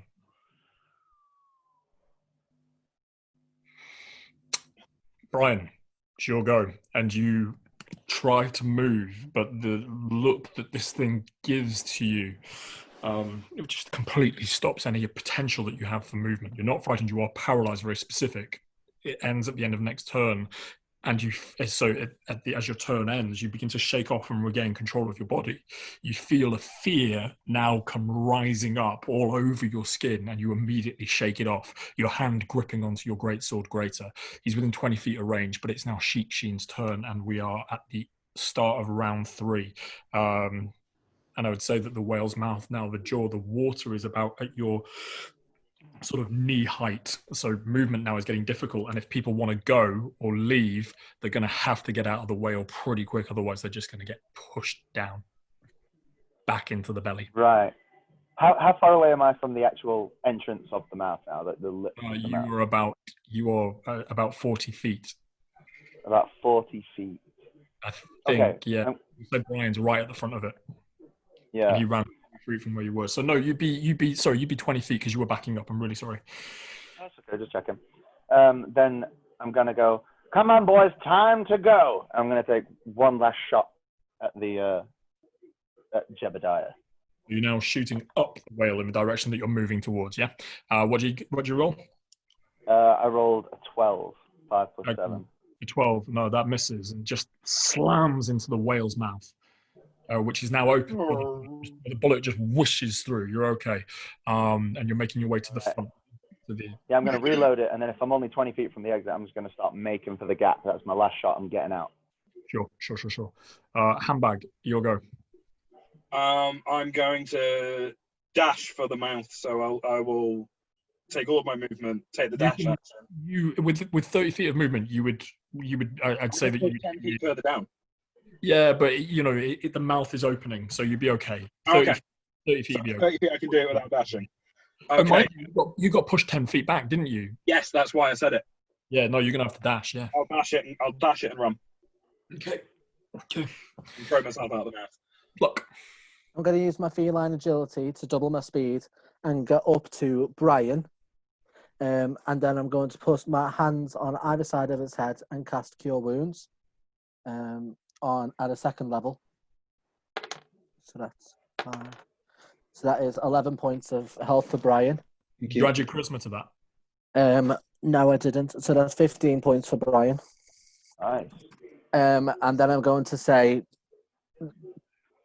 come on, get a fucking move on, and pass the bardic die onto him as well. Okay, cool. And D8, sorry, or D6. D8, Yeah. and you can use it in combat to add to your attack roll and your damage roll. Okay. Just so you know. Okay, so he closes the gap on you, gets within 20 feet. The first one is an 18 plus 7, so 25. To hit, yeah. Yep. Yeah. And that is 7. 5, 12 from the initial. 11. So it's 23. I'm so sorry, everybody.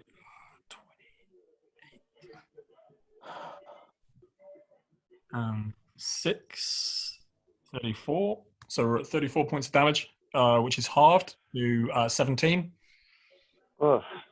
So for a moment, it looks like he's about to go on. Brian looks like he's about to go unconscious, but just through will, stays up. And then the second was a natural 20. Yep. Oh, snap.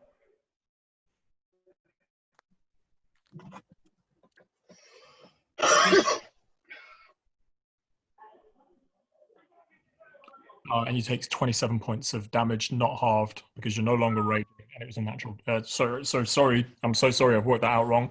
So it's 27 times 2 because I'm just doubling the damage. Yeah. So you take 54 points of damage. Brian is out. So he's unconscious because has that exceeded your maximum hit points? No. What's your maximum hit? What was the 54 points of damage. That is my max hit points. But you still had a couple health before you went down with it. Yeah, right? I had one hit point. And then went. Whoa. You got 53 points. Whoa, shit. One more bit of damage, that would have been curtains. That's where we'll end. Oh. So we end with you about to the water come gushing in, about to leave into the ocean. You are now going to be unconscious in the ocean with this creature on top of you. I'm still there, aren't I? Because I've just cast a cure wound, so I'm still physically present, I imagine. Yeah. What the hell did you do? Did you tell Jebediah that you were going to be crew? No. Are you sure? So you very much, everybody, for playing. We'll end the recording here on this horrible note. I'm How will so we get out of it next week? Tune in and find out. I have never rolled a natural 20 as the DM in this campaign, and the first time I do is at that horrible moment. So I'm so Them sorry. dice. See you Dice. with maybe a new character in about 3 weeks. No, you'll be fine. You'll be fine. I'll get you out of this. So thank you very much for watching. If you have been watching, if that's real, if that's a thing, Existential. it's not looking good for our team of heroes. What's that goddamn mouse's name? Stacy. Stacy. It's not looking good for Stacy. Really not. Yeah. So stop recording.